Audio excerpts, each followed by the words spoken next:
안녕하세요. 사연에 빠지다의 DJ 민영입니다. 여러분은 과거에 어떤 삶을 사셨고 또 현재에는 어떤 삶을 살고 계신가요? 물론 과거와 현재가 똑같을 수는 없을 것 같아요. 하지만 과거에 혹시 한 잘못이 있다면 현재에서라도 그것을 반성하고 바로잡으려고 노력해야 하는 것 같은데요. 오늘의 이야기는 과거에 한 잘못을 반성은커녕 바로잡으려고 노력하지도 않았던 사람이 그로 인해 인생이 송두리째 발목 잡혀버린 이야기입니다. 오늘의 사연 어떤 내용인지 궁금하시죠? 지금 바로 시작해볼게요.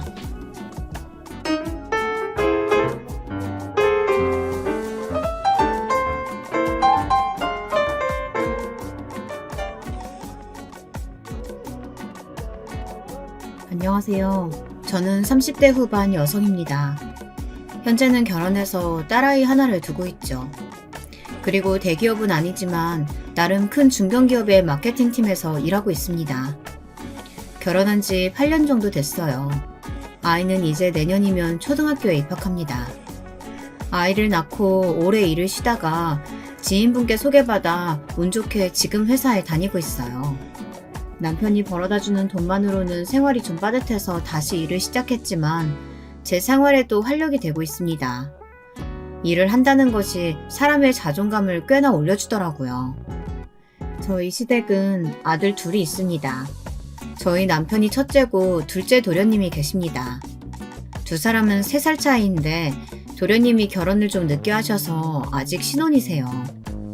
둘째 며느리감이 인사 온다는 말에 온 식구가 기뻐했던 기억이 있어요. 저도 물론 기뻤습니다. 그런데 그 둘째 며느리감이자 제 손 아랫동서가 될지도 모르는 사람이 인사를 온 날 저는 사실 많이 놀랐거든요. 제가 아는 얼굴이었어요. 고등학교 후배였습니다. 그리고 대학교 후배이기도 했고요. 반가움에 아는 척 했을 거라고 많은 분들이 생각하시겠지만 저는 아는 척 하지 않았어요. 왜냐면 그녀의 과거가 굉장히 화려했기 때문입니다. 그녀는 저를 모르는 듯 했어요. 당연한 일이었습니다. 동급생도 아니었던 데다가 유명세를 날렸던 그녀와 달리 저는 그냥 평범한 학생이었거든요. 이 모든 이야기를 하려면 일단 그녀의 화려했던 과거 이야기부터 시작해야겠군요. 화려했다기보다 사실 많은 사람에겐 악몽과도 같은 과거긴 하죠. 본인은 어떻게 생각할지 모르겠지만 말입니다. 앞서 말씀드렸듯 저는 정말 지극히도 평범한 학생이었어요. 그냥 평범한 외모에 평범한 성격, 눈에 띄지도 않고 조용조용히 그다지 남들에 비해 잘난 것도 그렇다고 못난 것도 없는 특별할 게 없는 정말 평범한 학생이었습니다. 아마 친한 친구들 몇몇을 제외하면 저 같은 학생이 있다는 것도 모르는 사람들이 훨씬 많을 거예요. 이 정도면 제 소개가 됐을 것 같네요. 하지만 그 친구는 그런 저와는 아주 많이 다른 친구였습니다. 일단 외모부터가 눈에 띄었어요. 예뻤거든요. 거기서만 그 친구의 명성이 그쳤다면 참 좋았을 텐데 그렇지 않았습니다. 예쁜 얼굴과는 달리 성격은 정말 악명이 높았어요. 그래서 그녀의 얼굴을 보고 접근했던 남자 학생들도 이름을 들으면 뒷걸음질 치곤 했습니다. 같은 학교는 물론이고 근방에 그 친구 이름을 들어보지 않은 사람이 없을 정도였어요. 그만한 유명세에는 다 이유가 있긴 했습니다. 소위 노는 친구들 사이에서도 더 노는 친구, 그런 친구들 중에서도 질이 나쁘기로 유명했습니다. 학교에서 술 마시다 걸렸다더라 이런 소문은 애교일 정도고 하굣길에 교복 입고 학교 주변에서 담배 피는 걸 선생님께 걸리기도 여러 번. 맨날 같이 어울려 다니는 오빠들은 다 대학생이었고 아이를 가졌는데 지웠다더라 이런 소문도 돌았어요. 물론 소문의 진실이 어디까지인지는 모릅니다. 딱 한 번 학창시절에 그녀와 이야기를 나눠본 적이 있어요. 제가 선배였는데도 그 무서웠던 기억이 아직도 선명합니다. 물론 그 친구는 저라는 아이가 있다는 걸 기억도 못하겠지만 말이에요. 길을 걷다가 제가 지갑을 떨어뜨렸어요. 근데 그 지갑이 그 친구가 지나가는 길 앞에 떨어진 겁니다. 처음에는 그 친구의 얼굴을 제대로 보지도 못하고 말했어요. 저기 그것 좀 주워 하고 말하며 고개를 들었다가 정말 화들짝 놀랐습니다. 그 친구가 지금 무슨 소리를 하냐는 얼굴로 제 앞에 서 있었거든요. 그리고는 험악한 얼굴로 지금 나한테 심부름 시키는 거냐 라고 물어왔어요. 제가 고개를 저었습니다. 그녀는 제 가슴에 달려있는 이름표색을 분명히 봤을 거거든요. 그렇다면 선배인 걸 알았을 텐데 그녀에게 그런 건 중요하지 않았어요. 당황해서 뒷걸음을 치는데 원래 그녀가 괴롭히던 아이가 멀리서 걸어왔습니다.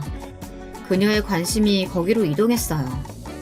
그리고는 제 지갑을 툭 저에게 발로 차고서는 그 친구에게 다가갔죠. 천만 다행이다.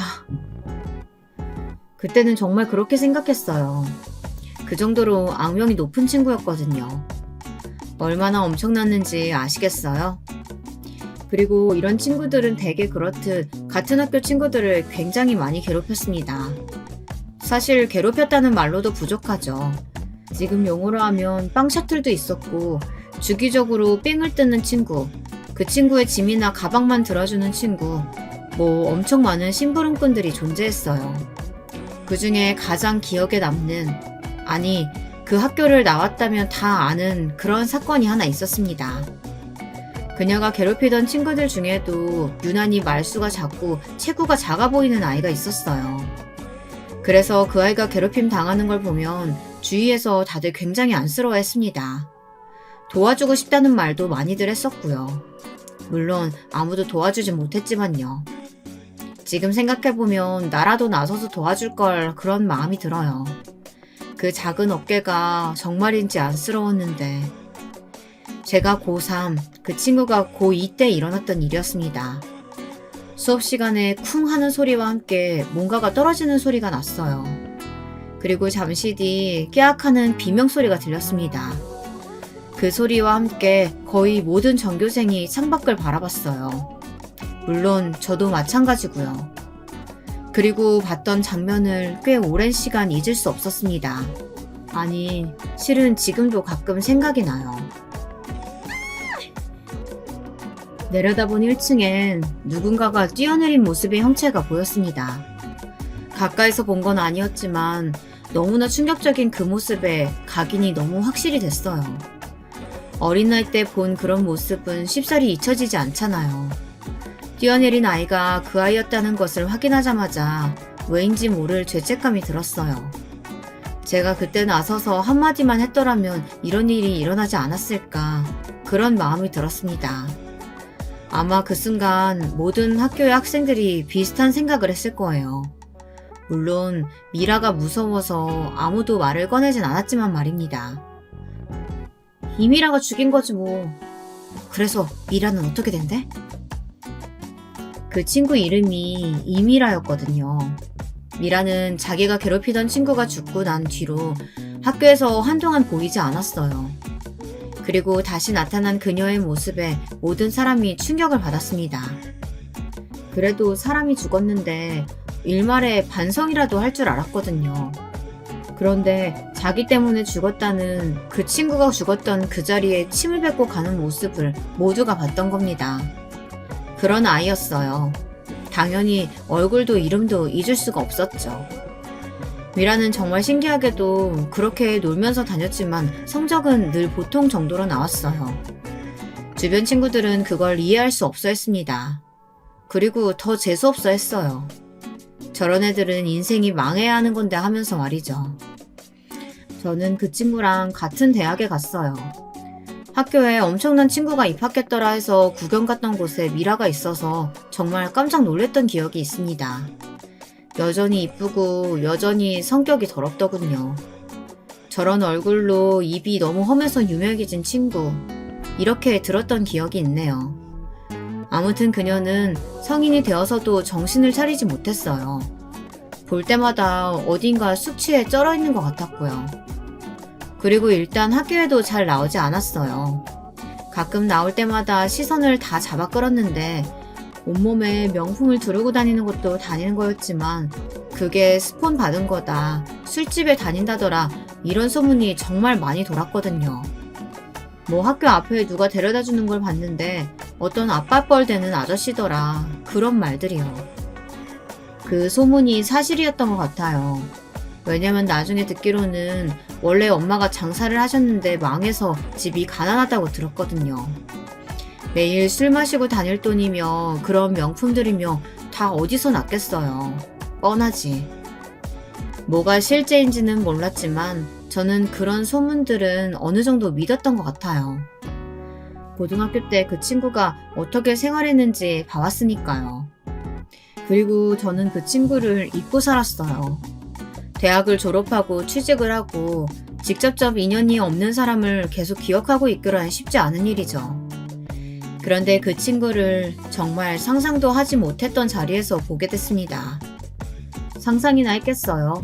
저희 도련님 상견례 자리에서 그 친구를 보게 될 거라고 말이죠. 이미라입니다. 이름을 듣기 전까지는 사실 낯이 익은데 누구였더라 정도였습니다. 하지만 이름을 듣고 나니 한 번에 생각해내지 못한 게 바보 같다는 생각이 들 정도로 그대로인 얼굴이더라고요. 아마 한 번에 알아보지 못한 것도 조신하게 입은 옷과 스타일 때문이었던 거겠죠. 다행인지 불행인지 저를 못 알아보더라고요. 뭐 당연한 일이긴 했습니다. 저도 그래서 모른 척 했어요. 처음에는 과거가 워낙 화려한 친구였던지라 말해야 하나 싶었지만 사람이 변했을지도 모를 일이었고 또 괜히 나서서 결혼을 파토내는 것도 용기가 안 났고요. 그리고 만약에 파토가 나지 않는다면 저만 이상한 사람이 되는 거니까요. 다만 친구들은 엄청 걱정하더라고요. 저도 걱정이 안 되는 건 아니었어요. 하지만 같이 밥을 먹고 몇 번을 만나면서 별 문제가 없었기에 안심했습니다. 딱히 학교가 어디인지 고향이 어디인지 말하지 않길래 물어보지도 않았어요.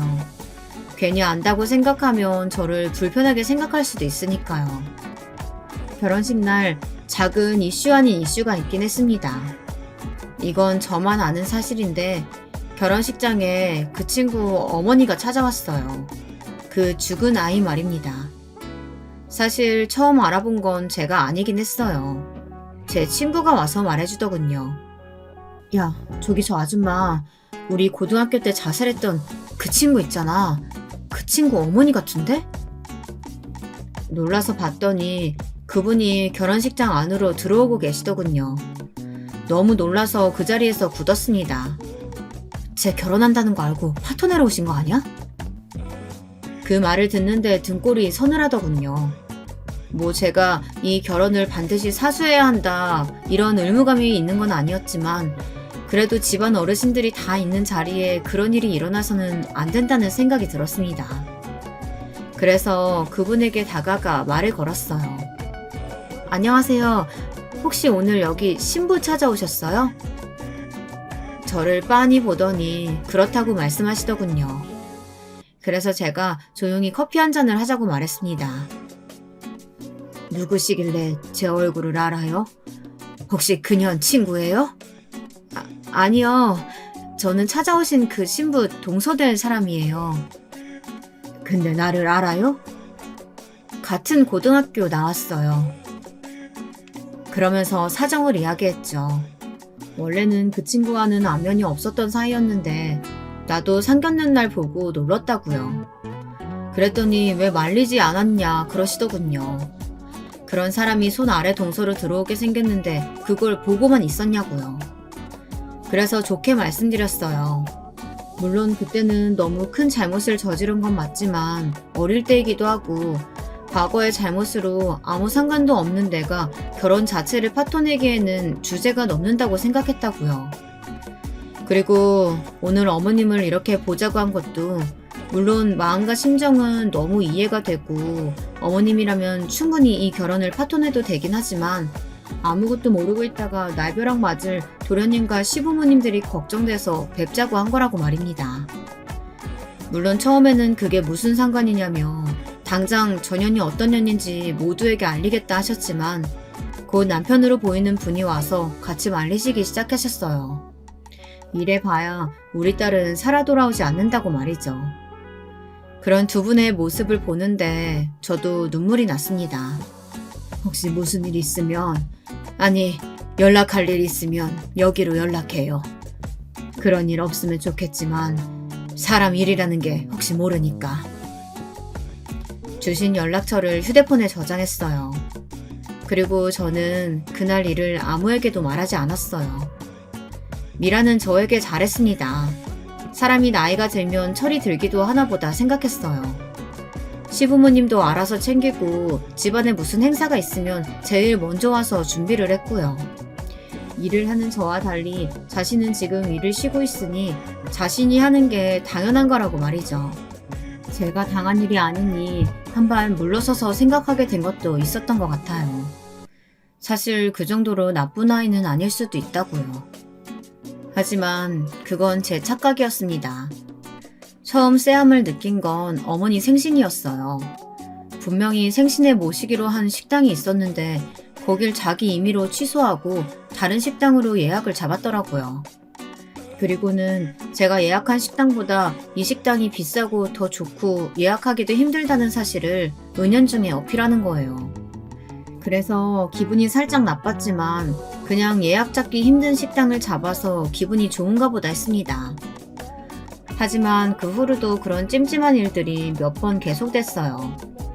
제가 늦은 거를 일부러 다 듣게 말한다거나 실수를 그냥 넘어가지 않고 꼭 어르신들 있을 때 이야기하는 부분이 말입니다. 그래서 하루는 물어본 적도 있어요. 동서, 혹시 내가 동서한테 잘못한 거 있어? 아니요? 왜 그러시는데요? 아니, 동서가 나 싫어하나 해서. 제가 형님을 싫어할 이유가 뭐가 있어요? 혹시 제가 싫으신 건 아니고요? 그러면서 웃길래 기분 탓인가 내가 편견이 있어서 그런 건가 했습니다. 하지만 역시 아니었어요. 추석이었습니다. 회사에 갑자기 급한 일이 생겨서 퇴근을 늦게 하고 시댁에 갔더니 어머님은 잠깐 친구분을 만나러 가시고 동서 혼자 일을 하고 있더라고요. 그게 너무 미안해서 미안하다고 말했어요. 회사에 갑자기 급한 일이 생겨서 미안해. 힘들었지. 누가 보면 세상 일 혼자 다 하시는 줄 알겠어요. 맨날 뭐가 그렇게 바쁘세요? 하고 빈정거리더라고요. 그래서 제가 다시 말을 했습니다. 동서, 너무 힘들었던 건 아는데 나 진짜 일부러 그런 거 아니야. 미안해. 그랬더니 대꾸도 없더라고요. 그래서 저도 더 이상 말을 하지 않았습니다. 하지만 그게 끝이 아니었어요. 정말 그냥 넘길 수 없는 일이 터졌습니다. 동서, 거기 소금 좀 줄래? 제가 오자마자 기다렸다는 듯 아무 일도 하지 않고 앉아있는 동서에게 말했어요. 그랬더니 아무 말 없이 벌떡 일어나서 소금을 집어오더라고요. 그래서 손을 내밀었습니다. 하지만 그녀는 저에게 소금을 쥐어줄 생각이 처음부터 없었어요. 그대로 던지더군요. 지금 뭐 하는 짓이야? 제가 너무 놀라서 소리를 질렀어요. 그러자 픽 웃더니 그대로 제 뺨을 내리쳤습니다. 이게 손이똥사라고 봐주니까 끝을 모르네. 뭐? 아, 진짜 성질 죽이고 살랬더니 용 안 도와주네 정말. 야, 너만 이래? 어? 내가 너보다 일 더 하잖아 지금. 사실 그것도 아니었어요. 집안 행사 같은 건 한 번씩 번갈아 가면서 했고 명절 때도 오히려 제가 더 했습니다. 큰며느리라는 이유와 또 아버님이 제 음식을 좋아하셔서요. 아니, 이번 한 번 늦은 거잖아. 그리고 평소에 일은 내가 더 했는데 그게 무슨 소리야? 야, 네가 큰며느리인데 네가 더 하는 건 당연하지. 근데 오늘 연락도 없이 늦었잖아.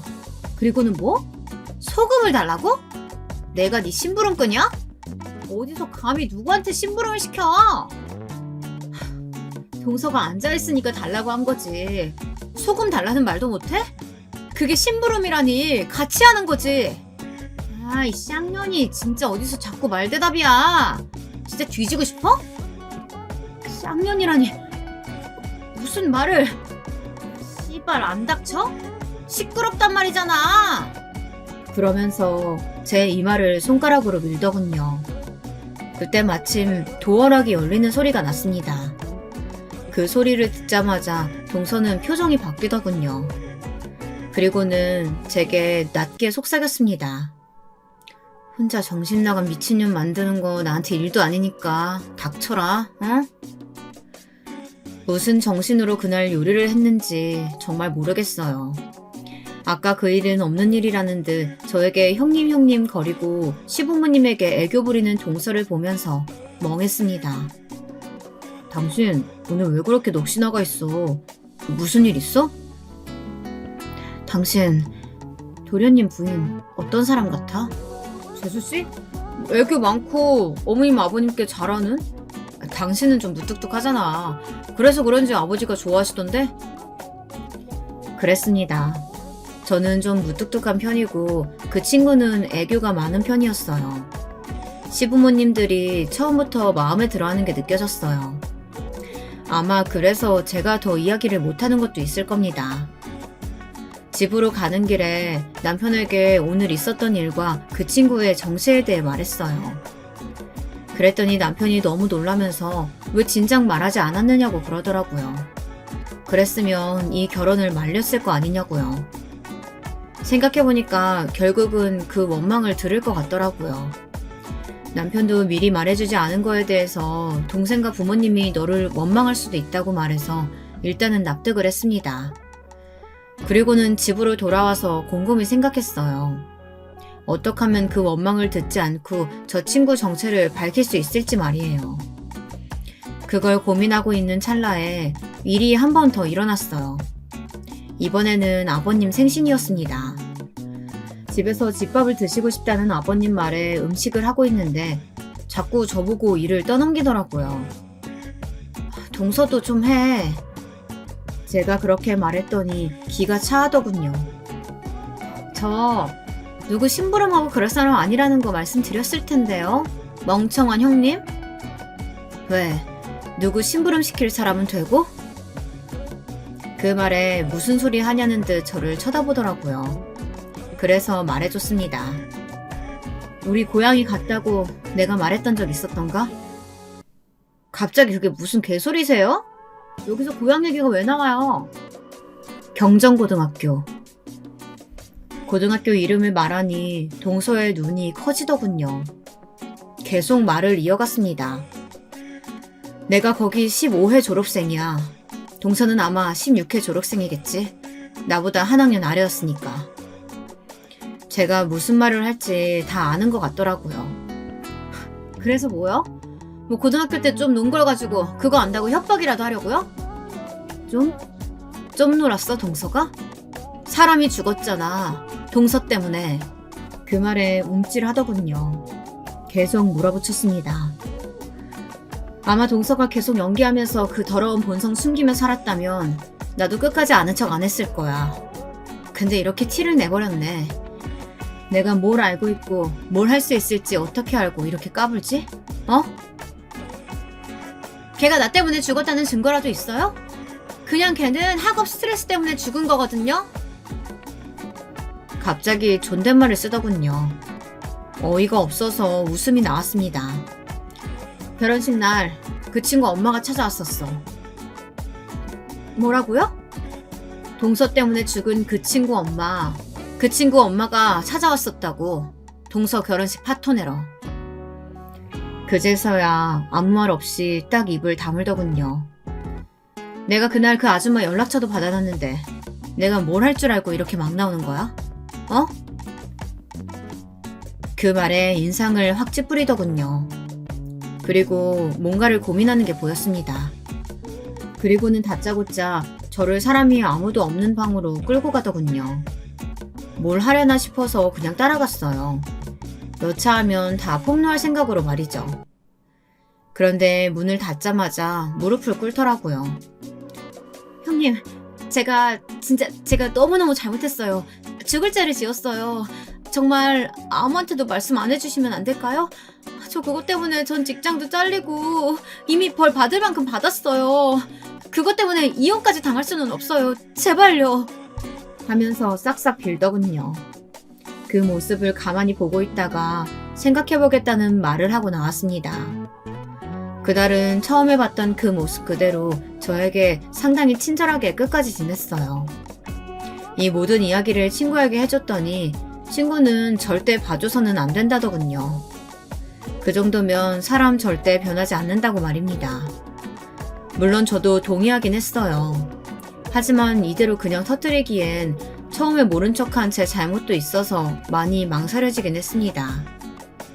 그러던 중 그런 고민을 아예 하지 않게 해버린 사건이 또 하나 발생했어요. 어느 날 어머님께 전화가 왔습니다.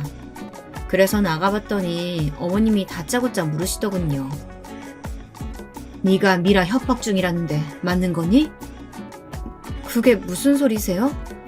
미라가 너한테는 절대 말하지 말라고 했는데 나는 도저히 확인을 안 하고는 못 넘어가겠더구나. 네가 좀 무뚝뚝하고 그래서 그렇지 내가 봐온 너는 참 좋은 아인데. 이야기를 들어본 즉슨 제가 고등학교 때 자신을 괴롭히던 선배였다고 했더더군요. 얼굴이 많이 변해서 못 알아봤다면서요. 그래서 자기가 그 후배라고 했더니 아무한테도 이야기하지 말라면서 협박을 했다고요. 정말 그랬다고요?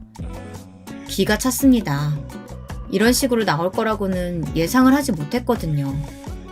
저는 정말 쥐죽은 듯이 있을 줄 알았는데 아무래도 어머님이 자신을 좋아하는 것 같으니까 무리수를 둔 것 같더라고요.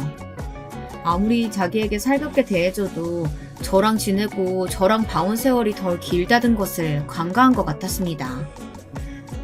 어머님 아시잖아요. 저 소심해서 누굴 괴롭히고 그럴 성격 못 돼요.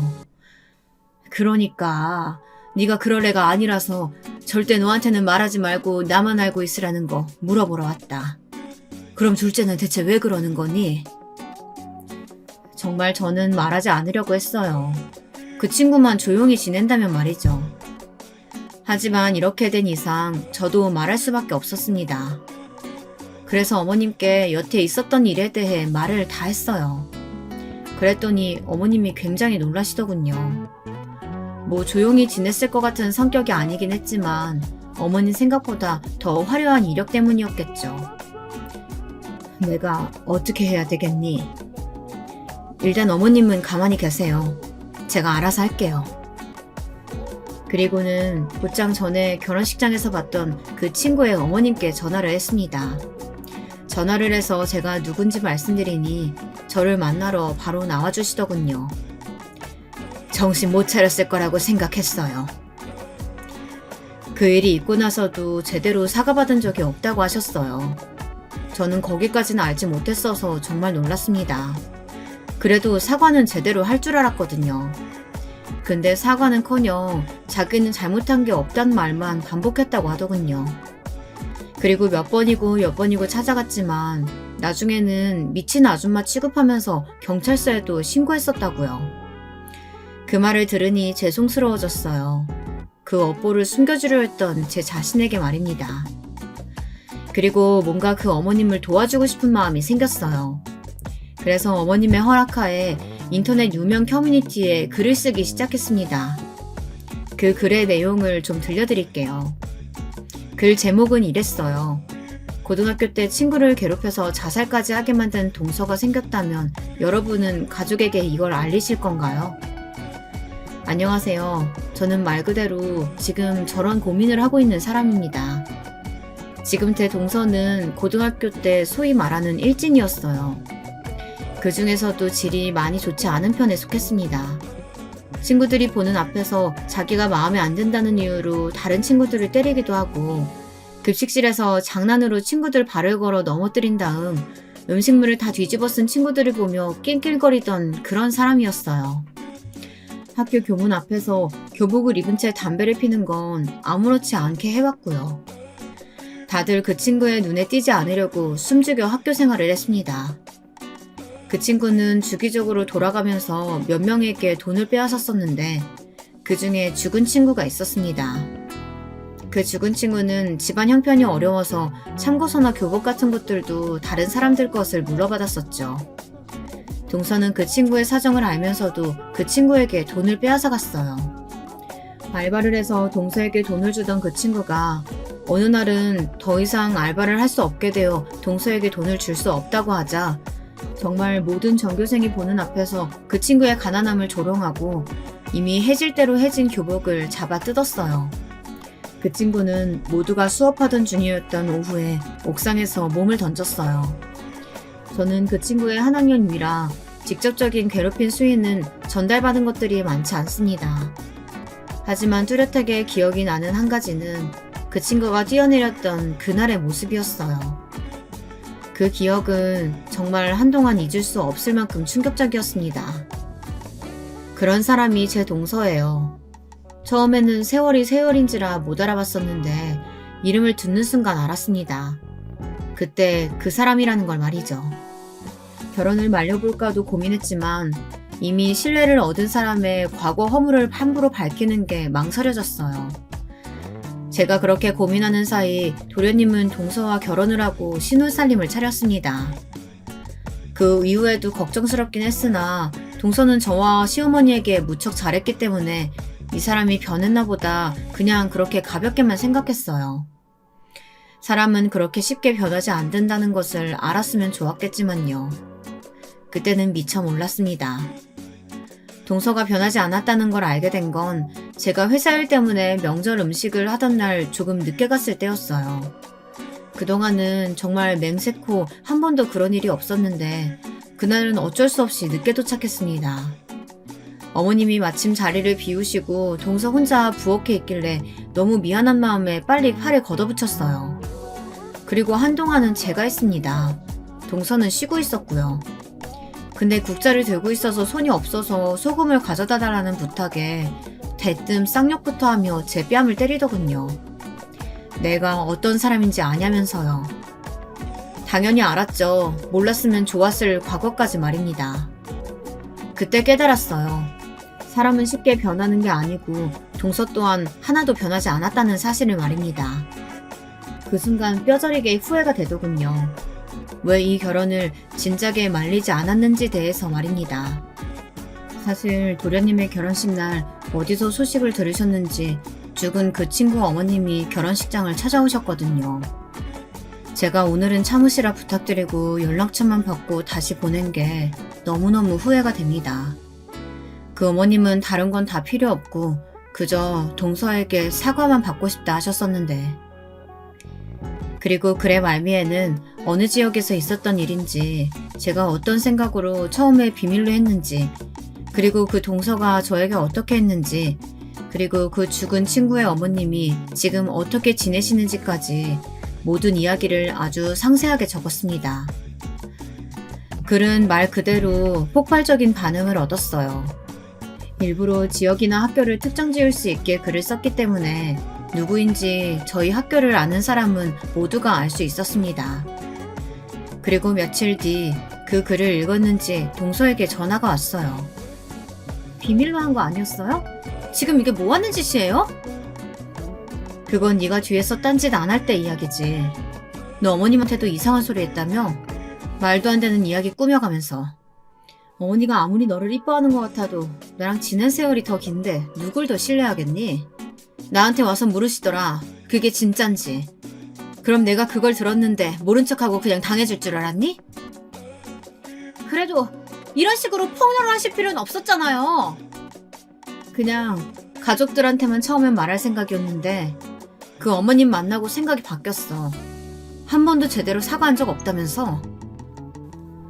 그렇게 말했더니 이를 악무는 게 보이더라고요.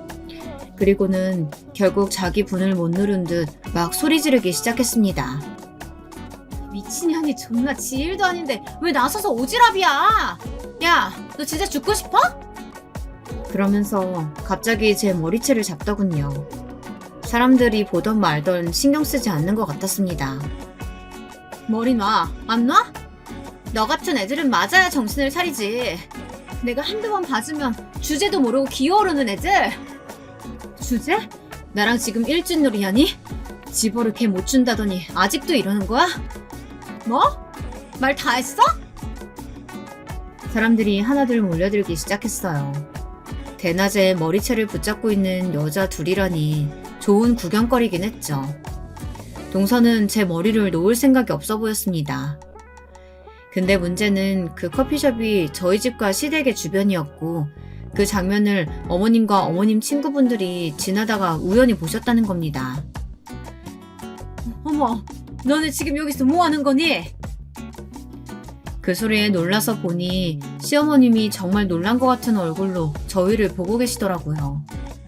동서가 움찔하는 게 느껴졌습니다. 제 머리채를 잡고 있는 손에서는 힘이 풀리더라고요. 제가 그 손을 풀고 머리를 정리했습니다. 그리고 너무 민망한 상황이었지만 애써 웃으며 인사를 했어요. 너네 둘, 오늘 집으로 좀 오거라. 그리고는 굳은 표정으로 돌아가셨어요.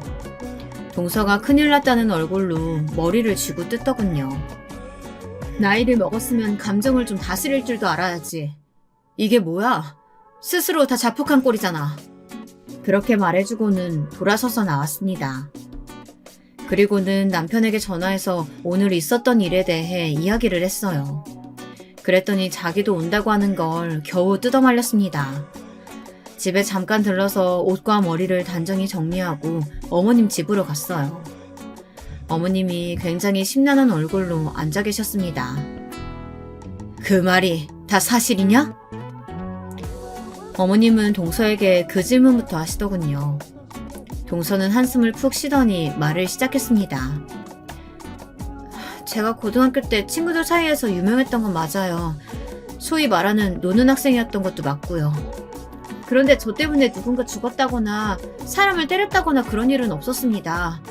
학교 가서 확인해 보셔도 돼요. 만약에 제가 정말 그 정도로 악질인 학생이었다면 생기부나 학폭위 같은 것도 열렸겠죠. 하지만 저는 그 학교 다니면서 3년 동안 아무 일 없이 잘 다니고 졸업했어요. 물론 좀 유별난 학생이었던 건 맞지만 그 정도는 절대 아니었습니다. 믿어주세요. 전화기요? 네, 안 갔겠죠. 끝까지 자기가 괴롭혀서 그런 게 아니고 그 친구가 자기 문제로 죽었다고 했고 동서가 무서워서 그 누구도 증언을 해주지 않았으니 경찰도 학교도 마땅한 증거가 없었거든요.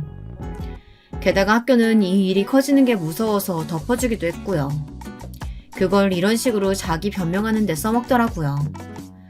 그런 모습을 보고 도저히 참을 수가 없었습니다.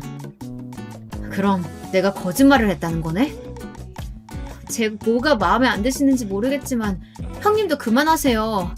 말씀해주시면 제가 앞으로 고칠게요. 정말 어이가 없다는 말은 이럴 때 쓰는 거였더라고요. 그럼 누구 말이 맞는지 앞으로 보면 알겠네. 그리고는 어머님께 인사를 하고 그 자리를 나왔습니다. 그 이후로 어머님은 저에게 따로 연락하시진 않으셨어요. 나중에 들으니 그땐 정말 어머님도 혼란스러워서 판단이 제대로 안 섰다고 하셨더라고요. 동서 이야기를 들으면 그 말도 맞는 것 같아서요. 뭐 이미 본 며느리라 최대한 긍정적으로 생각해보려고도 하신 거였겠죠.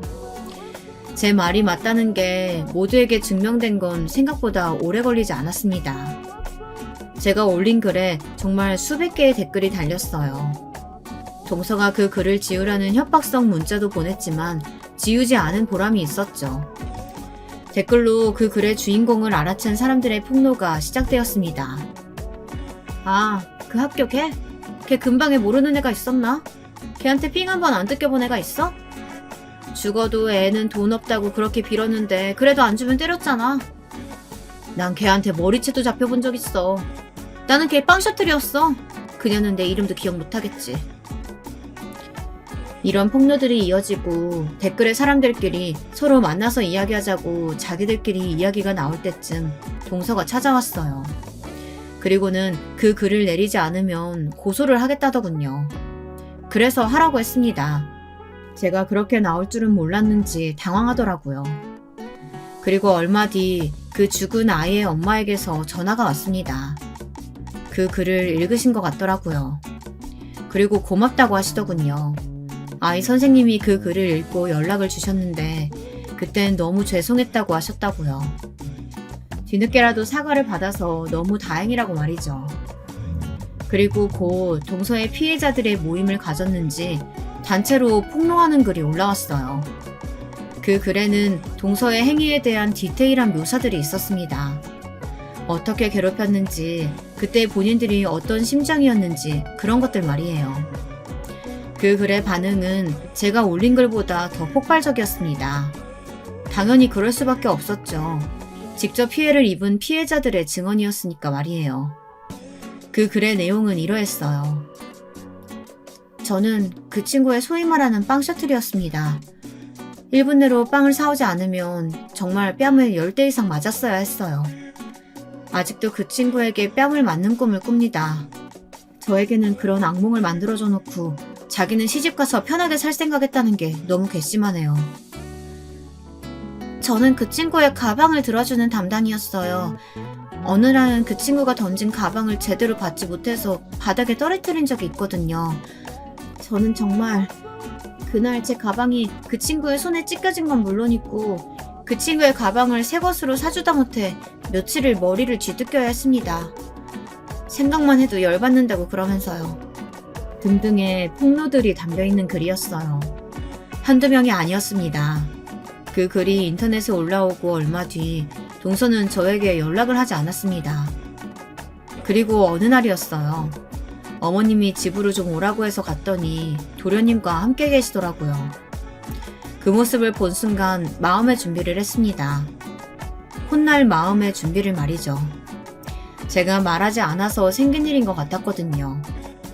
게다가 이 모든 폭로도 가족들과 상의하지 않고 한 일이었기 때문에 저는 기본적으로 도련님에 대한 죄송스러운 마음이 있었기 때문에 사과부터 했습니다. 미리 말씀드리지 못한 거 너무 죄송해요. 사실 처음에는 안일하게 변했을 거라고 생각했어요. 제가 기억하는 동서의 모습과 현재 모습이 너무 달라서. 달라진 사람 과거 들추는 것도 옳은 행동은 아니라고 생각했고 괜히 나섰다가 저한테 튈 불똥도 걱정됐고요. 하지만 결과적으로 제가 말하지 않아서 일이 이렇게 커진 거니까 걔가 잘못 산 건데 네가 왜 사과를 하니? 형수님은 잘못 없으세요. 그러니까 저한테 사과하지 않으셔도 됩니다. 저는 처음에 저에게도 안 좋은 소리를 좀 하시려나 보다 하고 겁을 먹었었는데 그게 아니었더라고요. 도련님의 말을 들어보니 동서는 끝까지 자기는 그런 과거가 없다고 우기다가 폭로자의 단체 폭로에 입을 다물었답니다. 그리고는 다 인정했대요. 자기가 한 일이 맞다고요. 도련님은 과거에 어떤 짓을 저질렀던 만약 당신이 진심으로 사과하고 인정했다면 지금의 화살도 같이 맞아줬겠지만 반성도 하지 않고 인정도 하지 않고 심지어 형수님에게 협박과 폭력을 일삼았던 그 모습은 참아줄 수 없다고. 그건 당신이 과거나 지금이나 그냥 똑같은 사람이란 뜻 아니냐며 말했다고 하더라고요. 그러면서 나는 그런 사람과 살 수 없다고 통보했다고 합니다. 도련님과 동서는 이혼 절차를 밟았다고 들었어요. 그리고 어머님께도 잠시나마 저를 의심했던 걸 미안하다는 사과를 들었습니다. 일이 잘 마무리된 것 같아서 참 다행이라고 생각했어요. 사실 저희 가족들은 잘못한 거 하나 없이 가만히 있다가 날벼락을 맞은 거잖아요. 제가 조금 더 신경 썼어야 하는 건데 그런 죄책감이 들었습니다. 동서의 일은 점점 더 커졌어요. 그때 당시에 입을 다물었던 선생님이 양심선언을 하시고 그 양심선언이 또 많은 사람의 관심을 받으면서 동서의 일은 방송도 탔습니다. 그야말로 전국구 유명 인사가 된 거죠. 도련님과 이혼이 확정되던 그날이었어요. 집으로 동서, 아니 미라가 찾아왔습니다. 다 너 때문이야. 다 저 때문이라고 하더군요. 그래서 사실을 말해줬습니다. 이건 네가 만든 미래야. 네가 과거에 그렇게 살지 않았다면 이런 일은 일어나지 않았을 거야. 네가 그렇게 살았기 때문에 이런 일이 일어난 거지. 나 때문이 아니라는 말이야. 너만 입 다물었으면 아무도 몰랐을 거야. 과연 그랬을까? 언젠가 모두가 알게 됐을 거야. 네 결혼식장에서도 내가 막지 않았으면 그 친구 어머님이 다 이야기했을 거고. 아니야? 미라는 이를 악물더니 한참을 그 자리에서 저를 노려보더군요. 그리고 자리를 떠났습니다. 그리고 한동안은 소식을 들을 수 없었어요. 도련님과도 이혼을 했고 저도 그 글은 내린 상태라 이제 만날 일이 없다고 생각했습니다. 하지만 그 친구의 소식을 알게 된 건 뜻밖의 사람에게서였어요. 바로 그 죽은 친구의 어머니였습니다. 사과를 하러 한 번은 찾아올 줄 알았는데 끝내 찾아오지 않았다고 하더군요. 그리고 자신에게뿐만 아니라 그 폭로글을 올린 동창들에게도 말이죠. 한 번을 찾아오지 않았다고, 그리고는 소리 소문 없이 어디론가 사라졌다고 말입니다. 방송국에서 동서를 찾기 위해 여기저기 수소문을 했지만 어디론가 종적을 감췄다고 해서 그 친구의 어머님은 불안하다 하셨습니다. 혹시 동서가 잘못된 선택을 할까봐 말이죠. 똑같은 선택하라고 이렇게 내몬 건 아니라서요. 저는 그저 우리 딸애를 그렇게 한 걸 사과받고 싶었을 뿐인데, 혹시나 그런 일이 있다고 하더라도 그건 절대 어머님 탓이 아니라고 그렇게 말씀드리고 헤어졌습니다. 집으로 와서 동서의 번호에 전화를 해봤더니 없는 번호라고 하더군요. 도련님 역시 행방을 모른다고 하시더라고요. 그렇게 그 동서는 자신을 아는 모든 사람에게서 종적을 감췄습니다. 마치 원래 없던 사람인 것처럼 말이죠. 시간이 꽤 흐르고 그 일이 있었다는 것도 아, 그때 그랬지 정도로 여길 수 있을 그럴 때였어요. 잊고 있던 동서의 소식을 들을 수 있었습니다. 야, 이미라 결혼하는 것 같은데? 그녀가 결혼을 한다는 소식이었습니다. 친구가 자신의 직장 동료에게서 청첩장을 받았는데 거기 인쇄되어 있는 여자가 아무래도 이미라 같다는 이야기였습니다. 처음에는 이름도 얼굴도 달라서 아무 생각 없었는데 보다 보니까 낯이 익은 거야. 이거 아무리 봐도 이미라 같아. 그리고 전달받은 청첩장의 사진은 제 전 동서가 맞더군요. 물론 성형을 했는지 얼굴이 꽤나 달라져 있었지만 그녀가 확실했습니다. 정말 기가 차더라고요. 그녀가 혹시 잘못된 선택을 했으면 어쩌나 그걸 바란 건 아니었는데 하시며 전전긍긍하시던 그 친구의 어머님 얼굴이 떠올랐습니다. 그래도 일단 확실하게 하기 위해 몰래 그 친구의 뒤를 밟았어요. 물론 그러면 안 된다는 건 알지만 그 친구가 맞는지 확인을 해야 하니까 말입니다. 동서는 정말 완전히 신분을 바꾼 듯 보였습니다. 멀리서 보니 스타일도 얼굴도 완전 다른 사람이더라고요.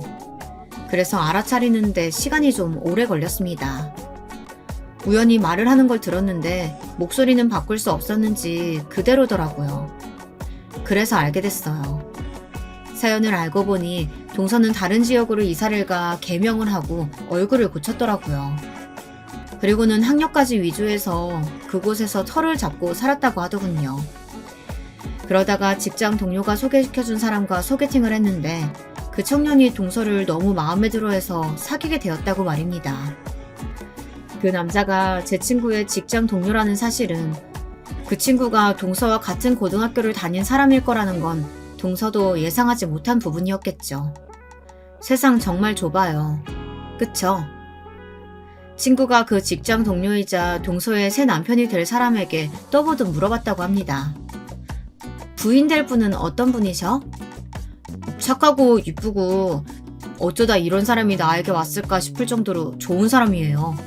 제가 너무 복이 많아요. 라고 하더랍니다.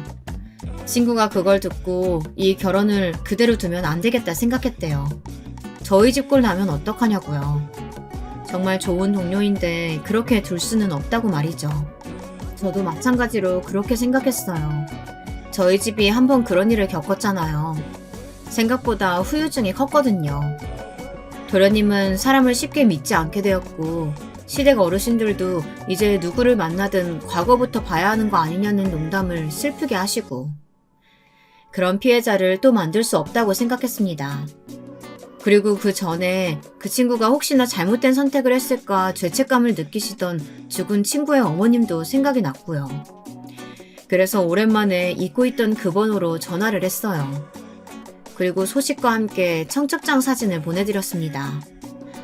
그 친구 어머니가 아시고 그 소식은 곧 그때 인터넷에 같이 폭로글을 올렸던 친구들에게도 들어간 모양이었어요. 그리고 그 결혼식은 전에 파토가 났습니다. 자신의 정체를 숨기고 하는 결혼식이었던 모양이더라고요. 동서가 다니는 회사에 동서가 사실 세간의 이슈였던 그 학교폭력 사건의 가해자다라는 글이 다시 올라가고 그 글이 다시 주목을 받았어요.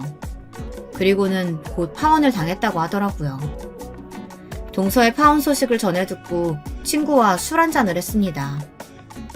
진짜 업보라는 게 있나 봐. 착하게 살아야 돼.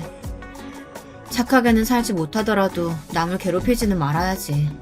그리고 혹시 그랬으면 사과를 했어야지. 이름을 바꾸고 얼굴을 바꾸고 그 사람이 아닌 척하면 없어질 과거라고 생각했을까요? 이미 저지른 일이라면 사과라도 제대로 했어야 많은 것들이 달라졌을 텐데 말입니다. 듣기로는 동서는 결국 그 죽은 친구의 어머님과 자신을 괴롭혔던 친구들에게 결국 사과를 하러 간 모양이더라고요. 무릎을 꿇고 미안하다 사과하는 동서를 결국 사람들은 용서를 받아줬다고 합니다. 허울뿐인 사죄라도 결국은 미안하다는 이야기를 들었으니 다행인 거겠죠. 그렇게 사과를 하고 사죄를 했지만 이미 소문이 날 대로 다 났고 얼굴이 팔릴 대로 다 팔렸던지라 동서는 자신의 평판을 바뀌기 위해서 엄청나게 많은 노력을 해야 할 겁니다. 그래도 그 평판이 바뀔 수 있을지 없을지는 미지수고요. 그건 동서가 감내해야 할 몫이겠죠. 어느 날 술을 먹었는지 취한 목소리로 저에게 전화가 왔더군요. 그리고 이렇게 묻더라고요. 제가 그날 형님 머리채 잡지 않았으면 저 아직도 그 집 며느리로 잘 살고 있을까요? 그 말에 제가 해줬던 대답이 기억납니다. 동서가 저지른 일은 결국 어떻게 해서든 다시 동서의 업보로 되돌아왔을 거라고 말입니다. 동서가 후회해야 할 건 내 머리채를 잡은 게 아니라 그 시절에 아무 잘못도 없는 친구들을 그렇게 괴롭힌 거라고 말이죠. 지금이라도 과거를 진심으로 반성하고 달라지라고. 그러면 언젠가 남들처럼 살 수 있는 날이 올지도 모른다고 말이죠. 제 말을 한참 듣더니 끊더라고요. 얼굴을 바꾸고 이름을 바꾸고 전에 그 일이 마치 자기가 하지 않은 일인 양 숨기며 살아가도 결국은 잘못은 다들 알게 되었다는 사실을 뼈저리게 알게 된 경험이었습니다. 도련님은 그 이후로 참한 아가씨 하나와 연애를 해서 결혼까지 무사히 마쳤습니다. 그새 동서와 저는 꽤나 사이좋게 잘 지내고 있어요. 정말 착한 사람이더라고요. 이렇게 좋은 사람을 만나려고 그런 일이 있었나 싶은 생각도 들기도 하고요. 지금은 모두가 그 일은 잊고 잘 지내고 있어요. 그 이후로 그 죽은 친구의 어머님을 만난 적이 있어요. 그 전보다 많이 편해지신 듯 보였습니다. 그리고 한 것도 없는 저에게 자꾸 고맙다는 이야기를 하시더라고요.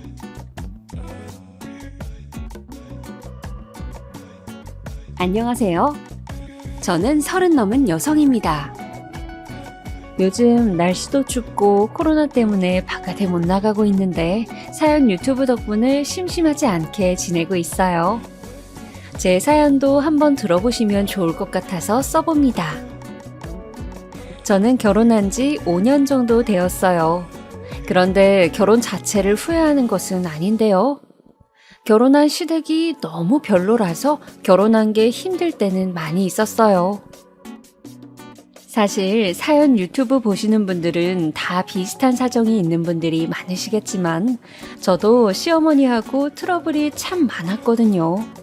사실 별로 트러블이 있을 만한 상황도 아니었는데 시어머니 성격이 정말 굉장히 평균에서 벗어나 있어서 문제가 있기도 했어요.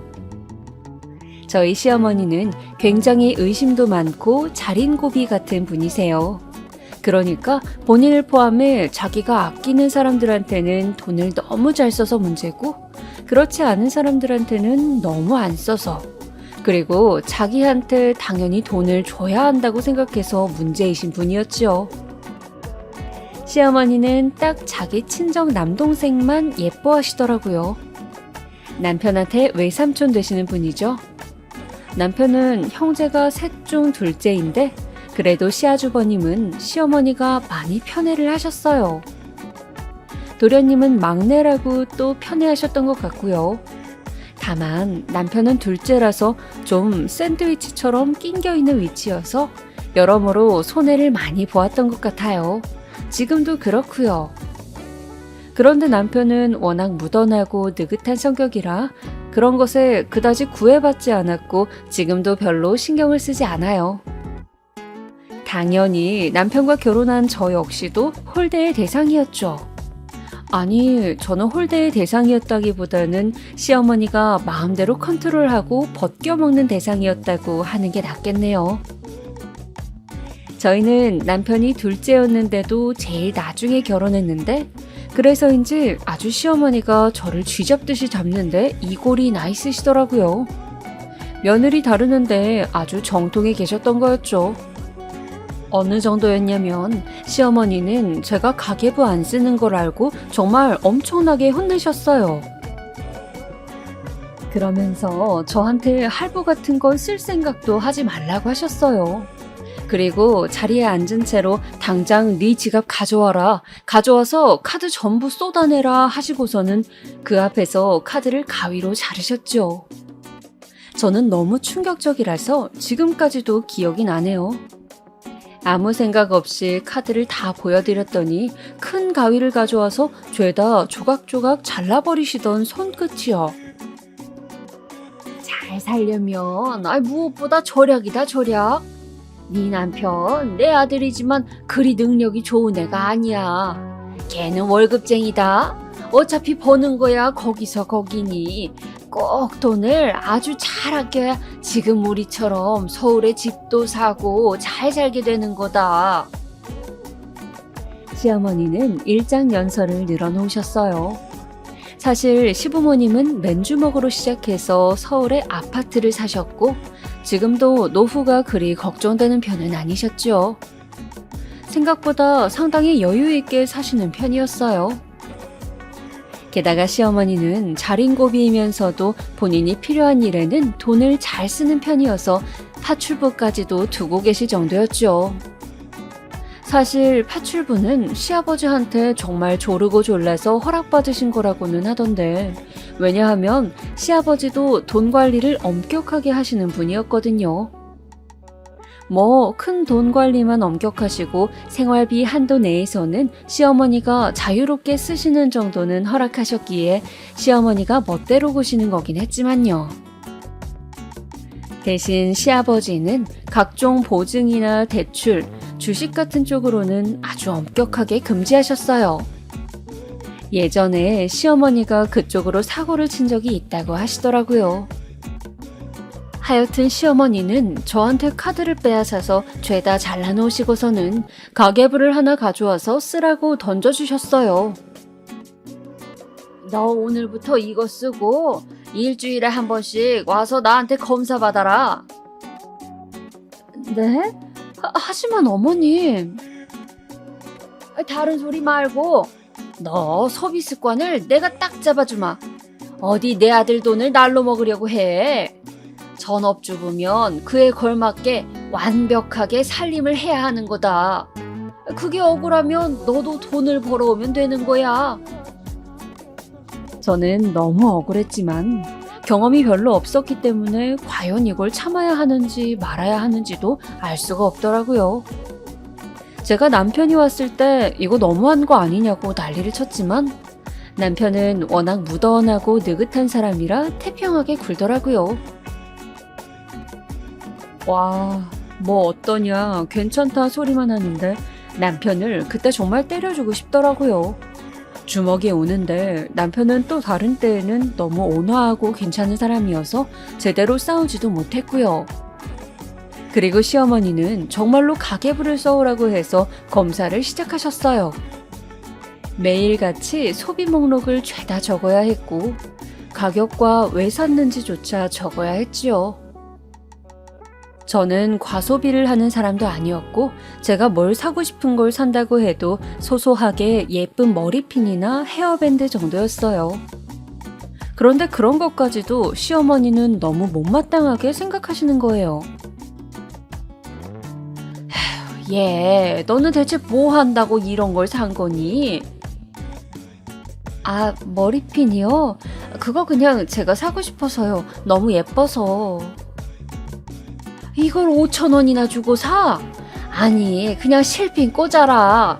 집에 고무줄도 많으면서 왜 대체 쓸데없는데 돈을 쓰는 거야? 어머님, 그런데 그래도 5,000원밖에 안 하는 건데 제가 머리가 자꾸 흘러내려서요. 그렇다고 실핀 꽂긴 너무 작고. 핑계 대지 마라. 땅을 파봐라. 5,000원이 나오나? 시어머니는 항상 말끝이 그거였어요. 땅을 파봐라. 돈이라는 게 나오나? 저는 그런 말이 너무 싫었는데 그래도 반항을 할 수가 없었어요. 제가 정말 잘못하는 건가 싶기도 했고 시어머니한테 감히 말대꾸라도 했다가는 시아버지까지 나서서 저를 꾸지람하실 거였으니까요. 시아버지는 워낙 가부장적이시기도 하고 성미도 엄청 강하고 불같이 화를 잘 내시는 분이라 집안 사람들 모두가 어려워했어요. 그런데 제가 그렇게 가계부 검사를 몇 달 받다 보니까 진짜 하다 뭐 펜 하나를 사는 것에도 너무 스트레스를 받는 거예요. 제가 인터넷 쇼핑몰을 켜놓고서 작은 수건 하나를 계속 카트에 담았다 뺐다가 하는 걸 보고서 남편이 그러더라고요. 너 왜 그렇게 고민을 해? 그냥 사, 수건. 수건 필요하잖아. 그런데 어머님이 이것도 보고서 나한테 왜 샀냐고 할까봐. 오빠 월급도 다 알고 엄청 빡세게 보신단 말이야. 아휴, 그렇게까지 하셔? 아니, 아무리 그래도 내 월급인데 내 와이프인 네가 그 정도도 쓰는 걸 힘들어할 정도로? 그래, 나 그렇게 산다. 그래서 내가 그때 가계부 검사하신다고 이야기했을 때 말려달라고 했잖아. 아니, 난 엄마가 그렇게까지 하실 줄은 몰랐지. 그렇게까지 하고 계신다고. 야, 그건 네가 좀 제대로 말씀을 드려봐. 엄마가 그렇게까지 꽉 막히시진 않았을 거야. 너무하시네 좀. 남편은 투덜거렸어요. 하지만 자기 엄마도 제대로 모르는 아들이었죠. 시어머니는 그 정도로 꽉 막힌 분이었고 자기 고집대로 밑에 사람이 안 따라와주면 정말 미친 것처럼 화를 내시는 분이기도 했어요. 하지만 저는 그동안 쌓인 게 올라와서 남편의 말을 듣고서는 가만히 생각해 보았죠. 벌써 몇 달 가계부 검사 받았다고 수건 하나 사는데도 몇 시간을 고민하고 앉아 있어야 하는데 만약 1년 넘고 몇 년 동안 계속 검사를 받았다간 제 소비라는 게 없어질지도 몰랐어요. 그래서 남편의 월급이 잘 모이고 있느냐 하면 그것도 아니었어요. 시댁에서 용돈을 요구하셔서 거기로 다 빠져나가고 있었거든요. 시어머니가 가계부를 검사하시니까 저희 집에 돈이 얼마나 여유가 있는지, 얼마나 목돈이 모이고 있는지도 다 아시는 거예요. 그러니까 시어머니는 때때로 본인이 필요하실 때 돈을 요구하셨고, 있는 돈을 핑계를 대서 거절하기도 어려웠던 저는 그때마다 울며 겨자 먹기로 드리고는 했어요. 정말 속상했지만 피할 수 없는 일이기도 했어요. 아직 20 중반이었던 새 며느리가 강압적인 시어머니한테 대놓고 대거리를 하기란 쉬운 일이 아니었죠. 또 그 주에 시어머니가 저를 불러서 가계부를 가지고 오라고 하셨어요. 저는 가계부를 가지고 가서 내놓았죠. 시어머니는 가계부를 훑어보시더니 한 항목을 짚으셨어요. 고기 왜 이렇게 비싸게 산 거니? 그게 제 생일이 다음 주여서 신랑이 이번 주에 고기 좀 좋은 거 사 먹자고 해서요. 다음 주인데 왜 이번 주에 이걸 샀어? 세일해서요. 그리고 신랑이 다음 주에 너무 바빠서 집에 못 들어올 수도 있다고 이번 주에 고기 좋은 거 먹고 다음 주에도 빨리 들어올 수 있으면 외식하자고. 돈을 이중으로 쓰는구나. 이중으로 써. 시어머니가 큰 소리로 탄식하시더라고요. 아니, 그까지 생일이 뭐라고? 네가 2번씩이나 돈을 쓰는 거니? 그리고 생일이라고 꼭 좋은 걸 먹어야 할 이유는 뭐니? 넌 태어나면서 꼭 이렇게 비싼 고기 먹어야 한다고 달고 태어났어? 대체 왜 이렇게까지 비싼 걸 사서 먹은 거야? 그게 어머님, 이거 그래도 세일해서 싸게 산 건데. 아유, 웃기지 마라. 너 그렇게 좋은 고기를 샀으면 시부모님께 먼저 드려야 예의인 거야. 지들끼리 쏙 빼먹어 놓고서는 말이 많구나. 게다가 뭐 다음 주에 애비 시간이 괜찮으면 외식까지 한다고? 생일 같은 걸 잘도 챙기는구나. 애비 월급이 대체 얼마나 많다고 그런 짓을 하는 거니? 어머님, 하지만 1년에 한 번 있는 생일이고.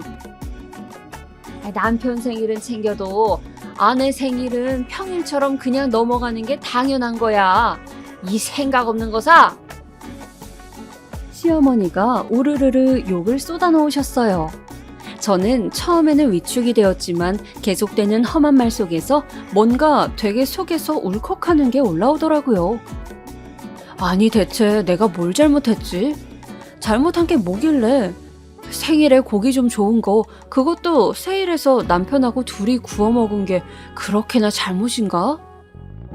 그러는 시어머니는 사실 본인 생신에 한우 툭불짜리 사오라고 해서 점심에 구워 드시고 저녁 때는 가족 전체가 나가서 외식을 하고는 했어요. 계산은 당연히 삼형제 자식들이 나눠서 냈고요. 외식도 아주 호화로운 곳으로 가서 하고는 했지요. 시아버지는 대출이나 보증, 주식 같은 건 극도로 혐오하시지만 가족들이 먹고 쓰는 건 그래도 넉넉하게 해야 한다는 편이셨으니까요. 순간 저는 화가 나서 가계부를 들고서 제가 쓴 부분을 죄다 찢어냈어요. 시어머니가 한참 열을 올리면서 저를 욕하다가 깜짝 놀라서 주춤하시더라고요. 알았어요. 이제 더 이상 그렇게 돈 쓰는 걸 안 보여드릴게요. 됐죠? 뭐라고? 그런데 그건 대체 왜 찢는 거니? 가계부 이제 안 쓸 거니까요. 안 쓰고 안 보여드리면 돈 그렇게 엉망으로 쓰는 꼴도 못 보시겠죠. 그럼 됐죠? 뭐? 얘 너 지금 무슨 버르장머리를? 제가 뭘요? 아니 머리핀 하나 고기 한 점 사는 것도 아까워 죽겠으시면 어머님이 좀 사주세요. 제가 제 남편 돈으로 쓰는 건데 대체 왜 그러시는 거예요? 저는 몇 달이나 눌려서 참아왔던 속을 쏟아냈어요. 얼굴이 시뻘개진 채로 저나 시어머니나 서로 격앙된 채였죠. 시어머니는 부들부들 떨면서 저를 노려보면서 소리를 고래고래 지르셨어요. 나이도 어린 게 어쩜 이렇게 파렴치하니? 좋은 습관 길러주겠다는 시어미를 이렇게? 좋은 습관 어머님이나 가지고 계세요. 전 더 이상 못 견뎌요. 그렇게 한바탕 뒤집어버리고서 저는 그대로 일어나서 집으로 와버렸어요. 오는 길에 막 눈물이 나더라고요. 제가 결혼을 왜 해가지고 돈 한 푼 쓰는 것도 이렇게까지 스트레스를 받는지 모르겠어서요. 저는 집에 와서 한바탕 울고서는 잠이 들어버렸어요. 저녁 때 퇴근해서 온 남편이 저를 깨울 때까지 아주 깊이 잤지요. 남편은 저를 깨워서 한참 등을 두드려 주었어요. 고생했어. 진짜 엄마가 좀 심하게 굴었나 보네. 당신 어떻게 알아? 아버지한테 전화 받았어. 아버지가 낮에 집에 들어갈 일이 있어서 들어가셨는데 엄마가 거실에서 울고 있더래. 그래서 자초지종 들어보고 찢어져 있는 가계부 훑어봤더니 정말 너무 심했다고. 아버지가 당신한테 미안하다고 전해달라고 하시더라. 아버님 너무 감사하다. 저는 남편한테 꼭 안긴 채로 한참 있었어요. 시아버지가 시어머니와는 완전히 다른 성격이셔서 정말 다행이었죠. 다음 주에 시아버지가 저희 부부를 부르셨어요. 남편하고 제가 시댁으로 갔더니 이미 식사를 해놓으셨더라고요. 시아버지는 점잖게 웃으면서 저한테 그러셨어요. 미안하다. 이 사람이 뭘 가르치려다 보니 너한테 실수를 했구나. 다시는 그럴 일 없을 게다. 난 그냥 좋은 습관 들여주려던 거였다. 시어머니는 여전히 뾰루퉁한 얼굴로 화가 나 있었지만 워낙 무서운 시아버지 앞이라서 그 이상은 못하셨어요. 저는 눈물이 나올 것 같은 걸 참으면서 고개를 숙여서 사과를 받아들였죠. 그날은 정말 식사가 맛있더라고요. 그 이후로 시아버지가 대체 뭐라고 말씀을 해놓으신 건지 시어머니는 저희 집에 발걸음을 안 하셨어요. 시아버지의 말씀도 있으셨겠지만 약간 저희를 얼굴 보기 싫어하시는 그런 것도 있으신 것 같더라고요. 그런데 그렇다고 저한테 트집 잡는 걸 그만두신 건 아니었어요. 한동안은 잠잠했죠. 시아버지가 집에서 화를 내셨다고 들었으니 시어머니가 꽤 오랜 시간 저한테 뭐라 안 하신 것은 당연했어요. 하지만 시간이 한참 흐른 뒤부터는 슬금슬금 다시 시어머니 특유의 트집 잡기가 시작되었어요. 주로 전화를 하시거나 집에 오라고 하셔서 그랬지요. 예, 너 오늘은 애비 아침에 밥 새로 해준 거니? 네, 해줬어요. 따뜻한 밥을 아침에 해서 먹고 나가는 게 좋으니까요. 반찬은 몇 가지였니? 어제 먹던 치킨 데워서 볶아주었고 김치하고 무나물. 제정신이니? 어제 먹던 걸 데워서 줬다고? 시어머니는 시아버지가 화내시기 전으로 돌아간 것처럼 말씀을 하시더군요. 마치 그런 일이 없었던 것처럼 저를 혼내던 그 부분들을 다시 가져와서 혼내기 시작하셨어요. 이제 차마 가계부를 다시 쓰라거나 돈 쓰는 걸 영수증까지 가져와서 검사를 받으라는 말씀은 안 하셨지만 그 외에 다른 부분들은 똑같았어요. 정말 숨이 막히는 것만 같았죠. 남편도 그 사이 시간이 흘렀다고 이번에도 또 뜨뜻미지근한 반응이어서 더 화가 났지요. 남편은 이제 가계부 검사도 안 맡으니 그 정도는 그냥 참으라더군요. 그러고 보니 남편의 말이 맞기도 했어요. 저는 어른들한테 거짓말을 한다는 게 너무 양심상 꺼려져서 하지 않았는데 사실 시어머니가 저렇게까지 박하게 구시는데 제가 굳이 진실만을 말할 필요가 있나요? 거짓말 안 하고 신의를 지키는 것도 어느 정도 서로 간에 신뢰가 있는 사이에 하는 거죠. 저는 남편의 말에 그럴까 하고는 남편하고 말을 맞췄어요. 아침에는 항상 제가 3가지 반찬 이상을 새로 해주고 국도 새로 하고 밥도 새로 해주는 것으로요.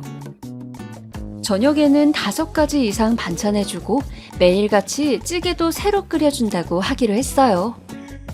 시어머니를 속여 먹으려고 이렇게까지 상세하게 거짓말을 짜서 둘이 입을 맞춘다는 게 좀 어처구니가 없기도 했지만 그래도 시어머니가 들들 볶으시는 것에서 벗어나려면 이런 수밖에 없었죠. 어차피 시어머니가 저희 집에는 오지도 않으시니까 가능한 일이기도 했고요. 그 다음 날부터 시어머니가 전화하셨을 때 저는 밝은 목소리로 대답했어요. 너 어제 저녁찌개 새로 끓였니? 네, 어머님, 그럼요. 무슨 찌개 끓였니? 밥은 새로 했어? 그럼요, 어머님. 김치찌개 돼지고기 잔뜩 넣어서 끓였더니 그이가 무척 좋아했어요. 애비가? 김치찌개는 안 좋아할 텐데. 그래도 제가 끓여준 것은 잘 먹던데요. 밥 한 공기도 남기지 않고 아주 싹 비웠어요. 그래? 시어머니는 미심쩍다는 듯한 말투였어요. 항상 제가 어물거리면서 대답을 제대로 하지 못해서 시어머니에게 혼나고 통화가 끝나는 패턴이었는데 이번에는 묘하게 제가 당당하게 죄다 대답을 했다는 거였죠. 그리고 저녁 때 집으로 돌아온 남편이 신나서 저한테 묻더라고요. 사실 어제는 저희가 치킨 배달을 시켜서 저녁을 때운 날이었어요. 하지만 남편과 말을 맞추기를 일주일 동안 찌개와 반찬 메뉴를 짜서 그걸 서로의 수첩에 적어두고서 어제 저녁엔 뭘 먹었다고 시어머니에게 대답하기로 했거든요. 시어머니를 성공적으로 속여 넘긴 게 그때는 그렇게 좋더라고요. 저는 남편하고 깔깔 웃으면서 그날은 정말로 흰쌀밥을 새로 해서 김치찌개에 돼지고기를 듬뿍 넣어서 끓여주었어요. 남편이 정말로 맛나게 싹싹 잘 먹더라고요. 사실 내버려두면 저는 나름대로 남편한테 음식도 잘 해주는 편이었어요. 당연히 외식도 하고 싶을 때가 많으니까 치킨이나 피자, 햄버거 등을 시켜서 배달해다 먹는 경우도 많기는 했지요. 하지만 저희는 아직 젊었고 당연히 기름지고 자극적인 음식도 먹고 싶은 때가 많았으니까요. 시어머니는 그런 걸 조금도 이해 못하겠다는 듯이 구셨는데 남편은 그게 이해가 안 간다고 말했어요. 사실 우리 엄마도 음식 되게 못했거든. 정말? 그래도 지금은 괜찮으시던데. 그건 자기가 매일 우리 집에 가서 밥을 먹은 건 아니니까 그렇지. 맨날 같은 음식만 내놓으시거나 아니면 다른 걸 시도하면 완전 음식이 먹을 수도 없는 경우가 많았어. 남편은 고개를 절레절레 흔들었어요. 하다못해 김치도 너무 짜거나 너무 맵거나 둘 중 하나라서 아무도 우리 집 김치는 안 먹었어. 그래서 결국 김치 사다 먹기 시작했고 지금도 산 김치 드시잖아, 우리 집에서는. 지금도? 아니, 지금 김치 어머님이 담그신 게 아니야? 아니야. 절대 아니야. 우리 엄마 진짜 김치 못하거든. 집에서 담근 김치 먹고 싶을 때는 외삼촌네가 갖다 주실 때뿐이었어. 외숙모가 김치를 잘하시는 편이어서 엄마가 드시고 싶다고 할 때 잘 갖다 주셨어. 외숙모랑 외삼촌이 어머니한테 되게 잘하시는 편이었나 봐. 잘하셨지. 근데 또 그만큼 우리 엄마도 외삼촌네한테 잘했어. 아니, 잘한 것도 넘어서서 좀 과하게 하셨지. 남동생이 아니라 무슨 장남처럼 예뻐하셨으니까. 젊었을 때 사실 우리 엄마가 외삼촌 사업에 돈 자기 이름으로 대출해줬다가 난리 났었잖아. 나 그건 처음 들어. 왜, 무슨 일이 있었던 건데? 외삼촌이 예전에 무슨 호박집인가? 그런 건강식품 사업한다고 난리를 쳤는데 다른 사람들이 다 안 될 거라고 투자를 안 하니까 엄마한테 하소연을 한 거야. 자기도 알지만 우리 아버지 다른 건 몰라도 절대 대출이나 보증 같은 거 완전 싫어하고 한 거 걸리면 난리 나잖아. 엄마가 큰 마음 먹고 아버지한테 이건 그런 게 아니라 사업 투자다, 잘 될 거다 하면서 말했다가 아버지가 쌩 난리를 치고 엄마 혼내셔서 다시는 말도 못 꺼냈고. 아니, 그런데 어머님이 본인 명의로 대출하셨단 거야? 그렇지. 엄마가 자기 명의로 대출해서 외삼촌 사업에 쓰라고 주신 거야. 그래서 외삼촌 사업이 잘 되었을까? 당연히 안 되었지. 그래서 엄마가 자기 명의로 대출한 돈은 당연히 못 돌려받았고 그거 나중에 아버지한테 걸려서 아주 집안이 뒤집어졌었어. 아버지가 당장 갈라선다고 이런 식으로 부부 신의를 어기고 속인 채로 마음대로 돈 대출해서 빌려주는 거 못 본다고 하셨어. 그건 사실이긴 하지. 사실 시아버지는 어린 시절 친가에서 돈 때문에 고생을 많이 하셨다더라고요. 시할아버지께서 그렇게 친구분들한테 보증도 많이 서주고 대출도 많이 해서 돈을 빌려주시는 통에 집이 전부 날아가고 나중에도 병치료도 못하고 돌아가셨대요. 가슴 아픈 이야기였지만 아마 시아버지께는 굉장한 정신적 충격이셨던 모양이었어요. 그래서 대출이나 보증, 주식 같은 건 아주 질색을 하고 펄쩍 뛰신다더라고요. 우리 아버지도 가엾지. 사실 우리 엄마 돈 그렇게 안 쓰는 사람 아니거든. 아버지가 잘 버셔서 그렇지 엄마가 소소하게 쓰는 돈들 모아보면 어지간한 집 생활비는 될걸? 발 아프다고 팥줄부 쓴 것도 진짜 오래되셨거든. 물론 일주일에 한 번 오는 분이긴 하지만 그런데 왜 그렇게 나한테는 절약하라고 하시는 거야? 형수나 재수 씨한테도 맨날 그랬어. 취미인가 봐 안주. 우리 잘할 때도 형한테는 안 그랬지. 나한테는 돈 아끼라는 소리 진짜 귀에 못 박히도록 들었다. 그나마 내가 돈을 버니까 그 뒤로는 나아지긴 했지만. 아우, 난 우리 엄마가 그랬으면 같이 못 살았을 것 같아. 그러게 말이야. 나 참 참을성이 많은 것 같아. 결국 대화는 남편의 자화자찬으로 끝나서 저는 남편의 옆구리를 꼬집으면서 웃었어요. 남편은 느긋하고 온화한 사람인데 농담처럼 자화자찬을 하는 게 저는 그렇게 웃기면서 귀여울 수가 없더라고요. 그렇게 저희는 시어머니의 간섭을 성공적으로 막아내는 것 같았어요. 남편과 제가 한꺼번에 입을 맞춰서 대답을 하니까 시어머니는 차마 저한테 혼낼 거리를 찾아내지 못했던 거지요. 저는 좀 느긋해져서 이제 시어머니의 전화가 와도 그렇게 긴장하지 않았고 시어머니도 뭔가 재미가 없는지 전화가 뜸해지셨어요. 제가 안부 전화를 해도 별다른 질문을 하지 않으셨고요. 그렇게 몇 달이 흐르고 나니 이제 굳이 남편하고 말을 맞추지 않아도 되지 않을까 하는 마음이 들었어요. 마음이 느긋해져서인지 그때쯤 임신이 덜컥 되더라고요. 사실 아이 계획은 좀 미뤄두고 있었는데 이왕 들어준 아이를 지울 수는 없었으니 그대로 낳아서 기르기로 했죠. 제가 임신이 확정되고 난 날 남편은 기뻐하면서 제 손을 잡고 거의 울려고 하더라고요. 자기, 사실 몇 년 뒤에 아기 계획 세웠었지만 지금 우리 아기가 드디어 생겼다고 하니까 정말 너무 기쁘다.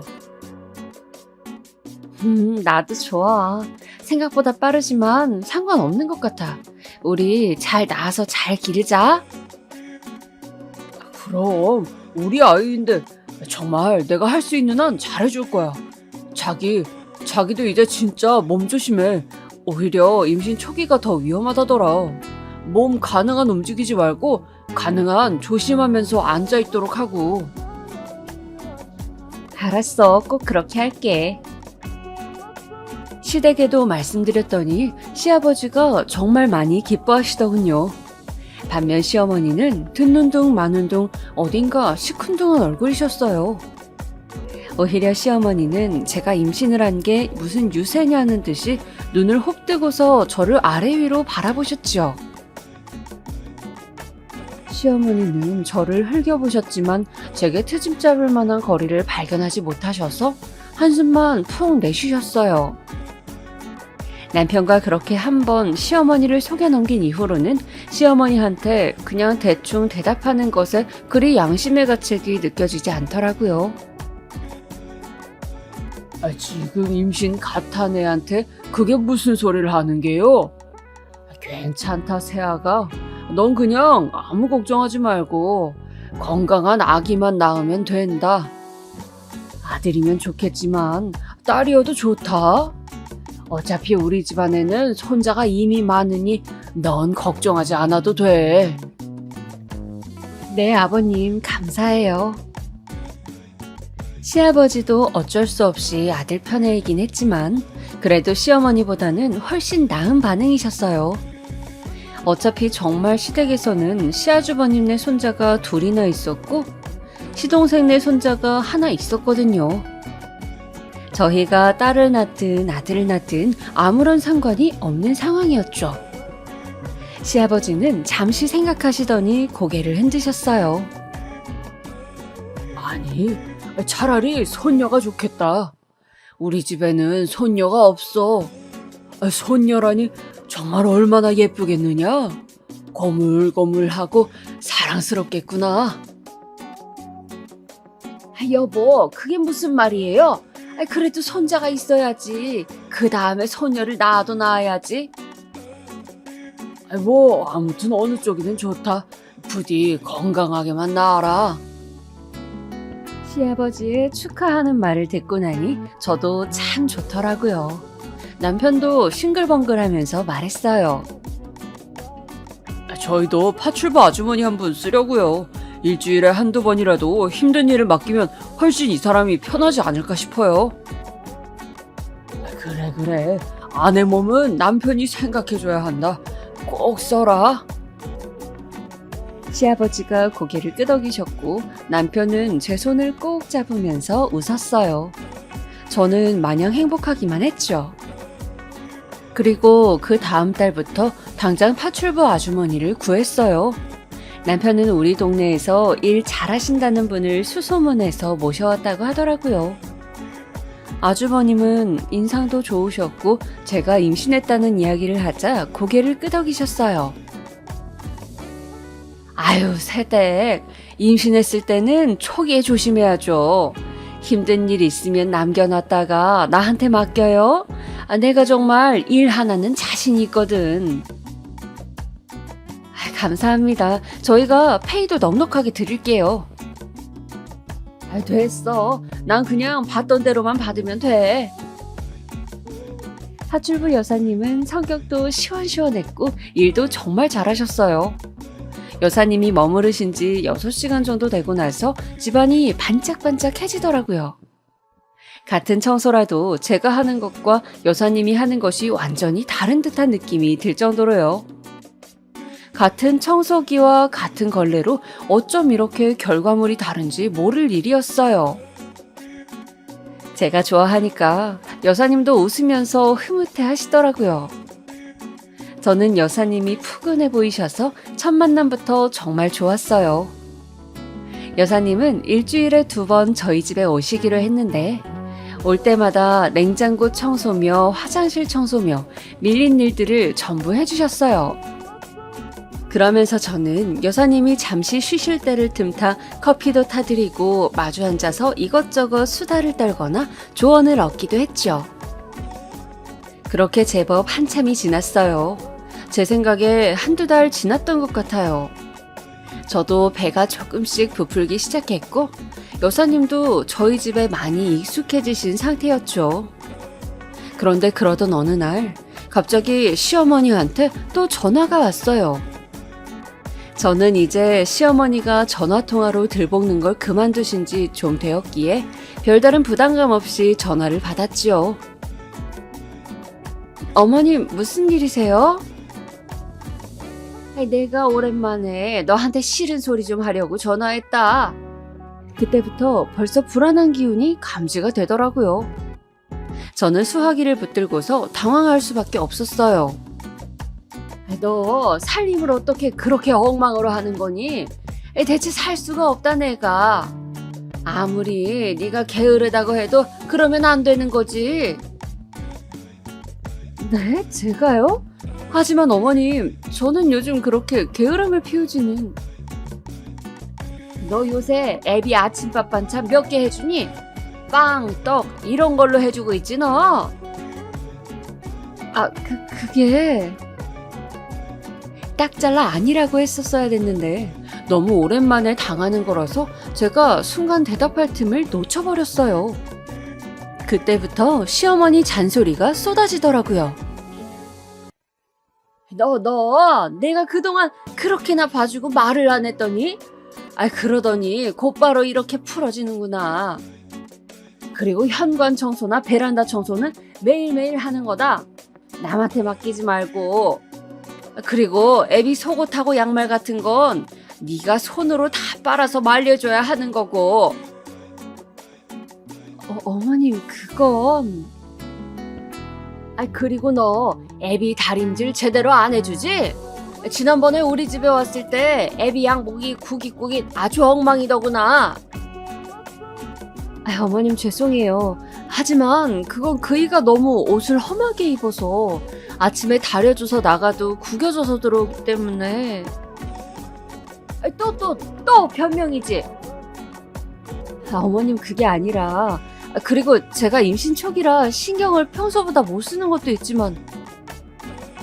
누군 아이 안 낳아봤니? 어디 임신이라고 유세야? 난 애를 3 낳았다. 그것도 아들로만 3이었어. 그 열악하던 시절에 아이 3 임신해서 떡두꺼비 같은 아들 3 낳은 내 앞에서 무슨 유세냐? 그 이후로도 시어머니는 거의 1시간 가까이를 난리를 치셨어요. 전화통을 붙들고 있는 제가 어지러울 정도였죠. 저는 잠깐 비틀거리다가 전화를 붙든 채로 바닥에 주저앉은 채 시어머니의 말씀을 들었어요. 중반부터는 시어머니가 대체 무슨 말씀을 하는지도 제대로 못 알아듣겠더라고요. 시어머니는 소리를 빽 지르셨어요. 너, 내가 앞으로 매일 전화할 거다. 내가 그동안 봐준다고 편하게 두었더니 아주 엉망진창이구나. 그러고는 전화를 끊어버리시더라고요. 저는 너무 눈앞이 캄캄해서 주저앉은 채로 한참을 앉아 있었어요. 그리고 그날 저녁 저는 남편한테 그 이야기를 했어요. 하지만 남편은 느긋하게 어깨를 으쓱 할 뿐이었죠. 남편은 오히려 저한테 하소연을 했어요. 사실 그때 남편의 회사가 상태가 많이 안 좋은 편이라서 남편은 이직을 해야 하는 건가 무척 고민이 많은 상태였죠. 사실 명예퇴직을 하기에는 너무 젊은 나이였는데 회사에서는 그것과 상관없이 젊은 직원도 다 자르려고 눈을 부릅뜨고 있다고 했어요. 명예퇴직이면 퇴직금이라도 많이 받지 험악한 상황에서 잘리면 그것도 없을 테니까요. 저는 남편한테 더 이상 하소연도 못하고 그냥 얼마간은 제가 참아보기로 했어요. 정말 회사에서 너무 스트레스 받는 남편한테 계속 제가 더 스트레스를 주느니 제가 좀 참아보는 게 낫겠다 싶었거든요. 그런데 시어머니는 그 후로 정말 매일같이 전화를 하셨어요. 시어머니는 자기가 그동안 너무 참았다면서 제가 버르장머리가 없다고 하셨죠. 제가 뭔가 아니라고 부정만 할라치면 소리를 지르면서 거짓말하지 말라고도 하셨어요. 너무 험하게 말씀하시고 저한테 거친 말씀을 하시는데 눈물이 나더라고요. 그런데 이상한 건 시어머니가 하시는 말씀 중에 거의 대부분이 맞다는 거였어요. 마치 우리 집 사정을 자주 들여다보는 것처럼 잘 아시는 것 같았죠. 심지어는 냉장고에 오래된 반찬을 버리지 않고 있는 게 있었는데 그게 어떤 나물인가까지 아셨어요. 그런 것에서부터 저는 조금씩 이상한 걸 느끼기 시작했는데요. 그렇게 시어머니께 전화통화로 혼나기 시작한 지 한 달여가 지났을 무렵 이웃집 아주머니가 시루떡을 해서 저희 집에 가져오셨어요. 떡을 오랜만에 했는데 너무 많아서 나눠 먹었으면 좋겠다면서요. 시아버지가 시루떡을 무척 좋아하신다는 게 생각이 났고 어차피 저나 남편이나 떡을 안 좋아하니 시아버지가 드시면 좋겠다는 생각이 들었어요. 사실 시어머니 입에 들어갈 걸 생각하면 한 조각도 아깝긴 하지만 그래도 시아버지는 좋은 분이셨으니까요. 괜히 멀쩡한 떡을 버리기도 아까웠고요. 저는 그래서 떡 한 접시를 조심히 포장해가지고 운전해서 시댁으로 갔지요. 시댁은 저희 집에서 겨우 차로 10여 분밖에 안 걸리는 곳에 있었기 때문에 도착했을 때는 떡이 따끈따끈할 정도였어요. 저는 떡을 가지고 올라가서 정말 그걸 놓고만 올 생각으로 올라갔지요. 시댁 초인종을 누르니까 시어머니가 나오셨더라고요. 너 지금 어쩐 일이니? 네? 저희 옆집에서 떡을 가져다 주셨는데 아버님이 떡 좋아하시잖아요. 그래서... 그런데 시어머니가 집안에 저를 들어오라고를 안 하시더라고요. 사실 들어오라고 하셔도 제가 거절하고 가고 싶긴 했는데 좀 분위기가 이상했어요. 그런데 고개를 갸웃거리면서 현관을 봤더니 어딘가 익숙한 신발이 보였어요. 그리고 부엌에서 뭔가 익숙한 소리도 들려왔지요. 사모님, 여기 이 냄비 어디다 놓을까요? 아줌마. 나중에 내가 이야기할게요. 잠시만.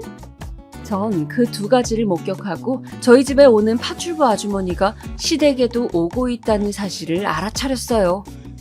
전 순간 너무 놀랐지만 본능적으로 최대한 못 알아챈 척을 했어요. 아무것도 모르는 것처럼 행동하면서 웃으면서 시어머니께 인사를 했죠. 그리고 저는 돌아서서 나왔죠. 나와서 제 차 안에 있는데 놀란 가슴이 가라앉지를 않았어요. 그동안 이상할 정도로 저희 집 사정을 시어머니가 잘 아시더니만 파출부 여사님이 시댁에도 가고 있는 거였어요. 어쩐지 정말 너무 자세하게 아시더라고요. 냉장고 청소를 여사님이 해주시니까 당연히 냉장고 사정에 대해서도 잘 아시는 거였죠. 저는 집에 와서 한참 생각했어요. 만약 파출부 여사님이 시댁에서 시어머니와 친하게 지내고 있다면 저 역시 파출부 여사님과 친하게 지내야겠더라고요. 여사님을 닥달해서 제가 얻어낼 게 아무것도 없잖아요. 오히려 친하게 지내서 시댁 사정을 알아보는 게 나을 것 같았어요. 그래서 다음 주 파출부 여사님이 오셨을 때 저는 캡슐 커피를 내려서 우유까지 타고 사다 둔 조각 케이크를 꺼내서 드리면서 같이 즐거운 디저트 타임을 즐겼어요. 여사님은 이런 거 너무 오랜만에 먹어본다면서 정말 즐겁게 드시더라고요. 저는 환하게 웃으면서 비스킷하고 쿠키도 꺼내드렸죠. 아니 여사님, 그런데 혹시 저희 시댁에도 일 나가세요? 저는 말을 돌리지 않고 곧장 여쭤봤어요. 여사님은 순간 목이 먹힌 듯 컥컥거리시더니 커피를 한 모금 드시고서는 제 눈치를 보시더라고요. 저희 사정을 미주알 고주알 일러 바치셨으니 뭔가 찔리기야 하셨겠죠? 저는 괜찮다는 듯이 웃으면서 고개를 저었어요. 어머 여사님, 저희 시어머니하고도 친하셨구나. 아유, 근데 저희 어머님이 좀 인색하셔서 일하시기 많이 힘드시죠? 아, 세대. 어머, 좀 그 사모님이 그런 면이 있으시긴 하셔요. 제가 그렇게 말하니까 여사님은 동감한다는 듯이 크게 고개를 끄덕였어요. 사실 시어머니의 행태야 뻔했거든요. 분명히 돈 주고 사람 쓴다고 절대 쉬는 시간도 안 주고 커피 한 잔, 물 한 잔도 인색하게 굴었을 거였어요. 그래서 저는 시어머니 흉을 보면서 여사님과 친근하게 대화를 했고 여사님도 처음에는 쭈뼛거렸지만 점차 아주 열변을 토하기 시작했어요. 그러니까 그 사모님도 좀 너무 하시더라고. 내 일 시간이 끝나야 간신히 주스 한 잔이나 물 한 잔을 주시는 거야. 내 일 시간 동안은 쉬는 시간 10분도 아깝다는 거지. 그렇죠. 평상시에 항상 그러세요. 며느리인 저한테도 그러시는걸요. 얼마나 시집살이를 심하게 시키시는지. 아유, 그래도 잘 사는 집 사모님인 줄 알았더니 너무 인색하고 까다로운 양반이더라고. 아유, 그런 양반 며느리로 어떻게 사는 거예요, 새댁. 정말 안 됐다. 그런 저희 집 사정을 시어머니께 일러 바친 건 다름 아닌 파출부 여사님이었지만 저는 그런 내색은 하지 않았어요. 대신 저는 시어머니와 시댁 사정을 은근슬쩍 물어보았고 여사님은 또 아무런 생각 없이 미주알고주알 다 이야기를 하더라고요. 그 집 잘 살긴 하는데 살림살이가 다 낡아 빠졌어. 그리고 음식도 항상 해먹는 것만 해먹나 봐. 냉장고에 반찬이 매일 똑같아. 어머, 그렇구나. 저희 어머님이 저한테는 맨날 새 반찬, 새 국 해놓으라고 그렇게 난리를 치시는데. 아휴, 정말 시어머니들이란? 거기다가 그 집 사모님 친정에 무슨 일이 있는지 요새 아주 시름시름 말도 아니더라고. 가끔 전화를 하다가도 끙끙 앓고. 어머, 왜요? 무슨 남동생이 있는 모양이지? 그 남동생한테 대출 내서 돈을 준다나 봐. 내가 물어보니까 사업 때문이라는데 어지간히 속 타는지 세상에 나한테까지도 돈 빌려줄 수 없냐고 하더라고. 내가 안 된다고 했지만. 저런. 세상에, 시어머니는 그 남동생분한테 또 자기 명의로 대출을 내서 돈을 빌려줄 모양인 것 같더라고요. 저는 너무 예상 외의 사건을 알게 되어서 놀랐죠. 파출부 여사님은 신나게 커피와 디저트를 먹으면서 저와 시어머니 욕을 하다가 그날은 제대로 일도 하지 않은 채로 집으로 돌아가셨어요. 저는 파출부 여사님하고 말하면서 그냥 시댁에서 시어머니가 얼마나 살림을 엉망으로 하나만 알고 싶었을 뿐이지 이런 일을 알고 싶지는 않았어요. 이걸 알면 시아버지가 정말 이혼한다고 집안이 뒤집어질 일이었거든요. 하지만 아는 상황에서 입을 다물고만 있을 수는 없어서 저는 남편이 퇴근할 때를 기다려서 이 일을 의논했어요. 과연 느긋하고 태평한 남편도 이 일에는 심각한 얼굴이 되더라고요. 어머니가 또? 아, 대체 무슨 생각이시지? 외삼촌 사업 진짜 지금 몇 번째 말아먹고 있는 건데 거기다가 또 대출을 내서 돈을 밀어 넣어주시다니. 파출부 여사님이 한 말이라서 거의 정확할 거야. 자기가 좀 먼저 알아봐. 그러다가 아버님 하시면 정말 난리 나잖아. 그러게 말이야. 미치겠다 정말. 난 그냥 어머님이 살림 어떻게 하시나 잘못하시는 거 없나 정도만 알고 싶었는데 이런 걸 알게 될 줄은 몰랐어. 아휴, 골치 아파. 자기는 이거 아버지한테 알릴 생각은 없어? 자기 입장에서는 그게 일종의 그 뭐랄까. 복수? 복수 말하는 거야? 거창하게 말하면 복수. 그게 되지 않겠어? 아휴, 그것도 어느 정도지. 이건 가정이 풍비박산 나게 생겼는데 무슨 소리야. 제가 한숨을 쉬자 남편은 껄껄 웃으면서 절 껴안고 머리를 쓰다듬었어요. 아유, 그래. 하긴 아버지가 아시면 진짜 난리가 나겠다. 저희는 일단 저희 선에서 시어머니 일을 알아보기로 하고 일단락을 지었어요. 그런데 그 다음 주 주말 시댁에 남편과 함께 갈 일이 있어서 가게 되었어요. 시아버지도 시어머니도 다 계시는 날이었죠. 저희는 시댁에 가서 식사나 한 끼 먹고 인사드리고 안부 여쭙기로 오기로 한 날이었는데요. 문제는 그날도 시어머니가 저를 보자마자 잔소리 폭격을 시작했다는 점이었어요. 시어머니는 제가 너무너무 못마땅하다는 듯이 제 얼굴을 보고서 싫은 말을 꺼내셨고 계속해서 제 살림을 지적하는 말씀을 하셨죠. 보다 못한 시아버지가 이러실 정도였어요. 좀 밥이라도 먹고 난 다음에 말합시다. 세아가 지금 배 부푼 거 안 보여요? 임신했을 때는 잘 먹어야 해. 이제 몇 달 지나면 곧 만삭되고 아기 커져서 몸이 정말 많이 힘들어질 텐데. 힘들긴 뭐가 힘들답니까? 저는 저런 일을 3번 했어요. 그러니까 아들 셋을 낳았지?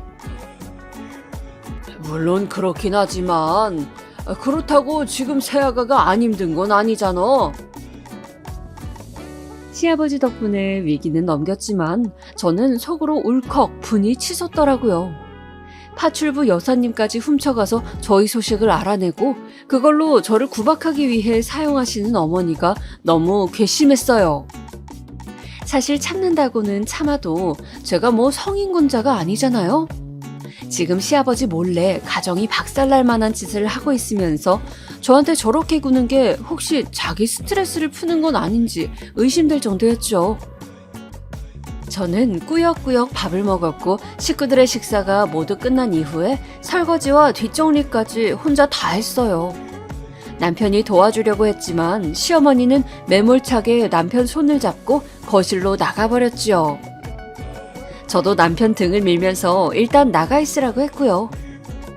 남편이 손에 물 한 방울이라도 묻혔다가는 그 뒷감당을 제가 어쩌려고요. 시어머니는 남편이 둘째 아들이라 별로 예뻐도 안 했으면서 그런 남편이 제가 있는 상황에서 부엌일을 하는 건 또 못 보겠더라고요. 속이 부글부글 하는 상태에서 저는 뒷정리를 다 하고 거실로 나갔어요. 그때를 기다렸다는 듯이 시어머니가 커피 타오고 과일 깎으라고 저한테 명령하시더군요.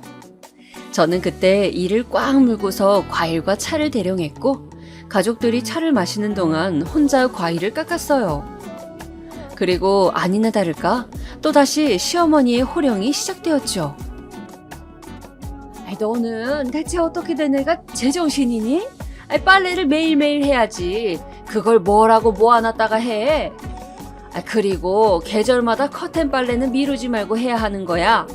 이런 걸 너희 친정에서 안 가르쳐 주시든? 그게요, 어머님. 친정에서 가정교육을 대체 어떻게 시켰기에 애가 이 모양이야. 너 결혼한 지 몇 년이니? 아무리 새 며느리라지만 너 이제 그거 핑계로 댈 때는 지났어. 언제까지 이 모양으로 살 거야? 어머님, 제가 그렇게까지는... 뭐가 그렇게까지는이야? 어른이 이렇게 말하면 죄송합니다. 그냥 그렇게 말하고 눈 내리 깔아야 하는 거야. 어머, 얘 좀 봐. 얘 눈 똑바로 뜨는 것 좀 봐. 누가 너 눈 똑바로 뜨래? 어머님, 제 말씀 좀 들어보세요. 말대꾸 하지 마라. 어디서 말대꾸니? 너희 어머니가 널 어떻게 가르쳤기에 애가 이래? 가정교육 우는, 친정 우는, 엄마 우는하는 소리에 복장이 터져나가더군요. 생각해보세요. 몇 년이나 결혼 후 계속해서 이런 식으로 스트레스를 받아왔는데 게다가 저는 임신 중이었어요. 안 그런 척, 괜찮은 척해도 온몸이 예민해지고 임신하지 않았을 때와 몸 상태가 너무 달라서 감정이 죽 끓듯이 변덕을 부리고는 했죠. 그런 와중에 시어머니가 불을 들이부어 버리니까 제가 제정신이기도 힘들었어요. 남편이 제 눈치를 보면서 말리려고 하고 시아버지도 시어머니가 너무 과격하게 말씀하시니까 말리려고 했지만 시어머니는 이미 저를 공격하려고 혈안이 되어 있어 아무 말도 들리지 않는 상태셨죠. 너 내가 가만히 있으니 정말 아무것도 아닌 허수아비로 보이니? 어쩜 저렇게 고약한 아이가 들어왔을까 우리 집에. 내가 너였으면 정말 바짝 엎드려서 어른들 말씀 따르면서 그대로 했을 거야. 넌 어쩜 애가 그러니? 저요? 글쎄요, 어머님보다는 나은 것 같은데요. 자기야. 뭐라고? 너 지금 뭐라고 했니?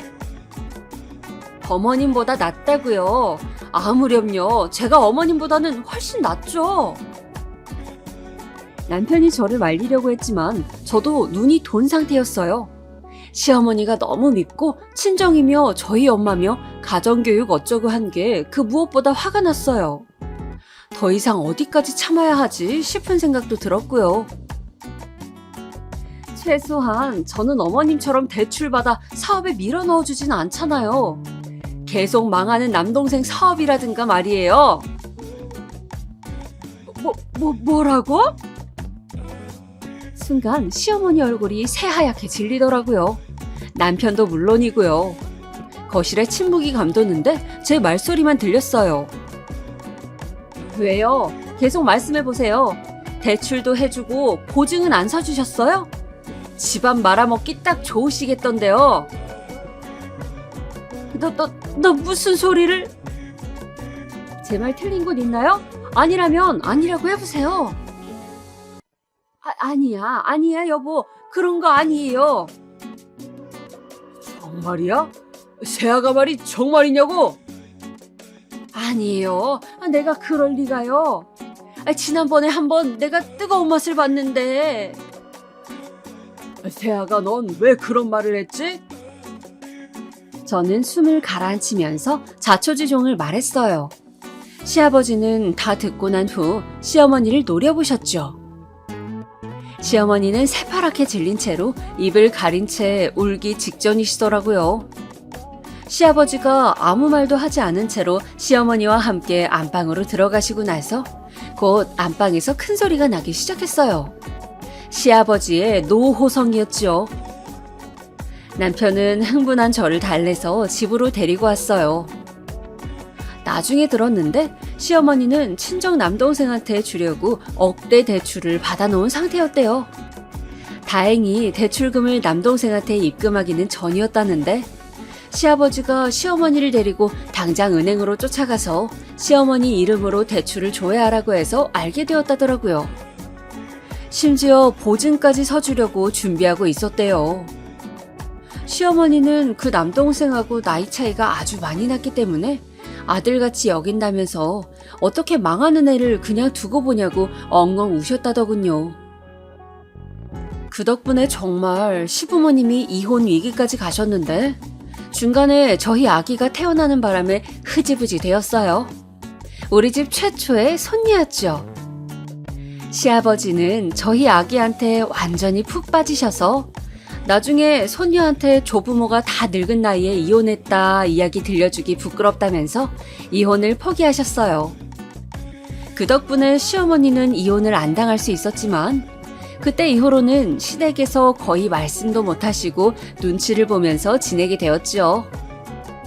뭐 제가 충동적으로 저지른 일이기는 했지만 그래도 무척 속 시원한 결말이기는 했어요.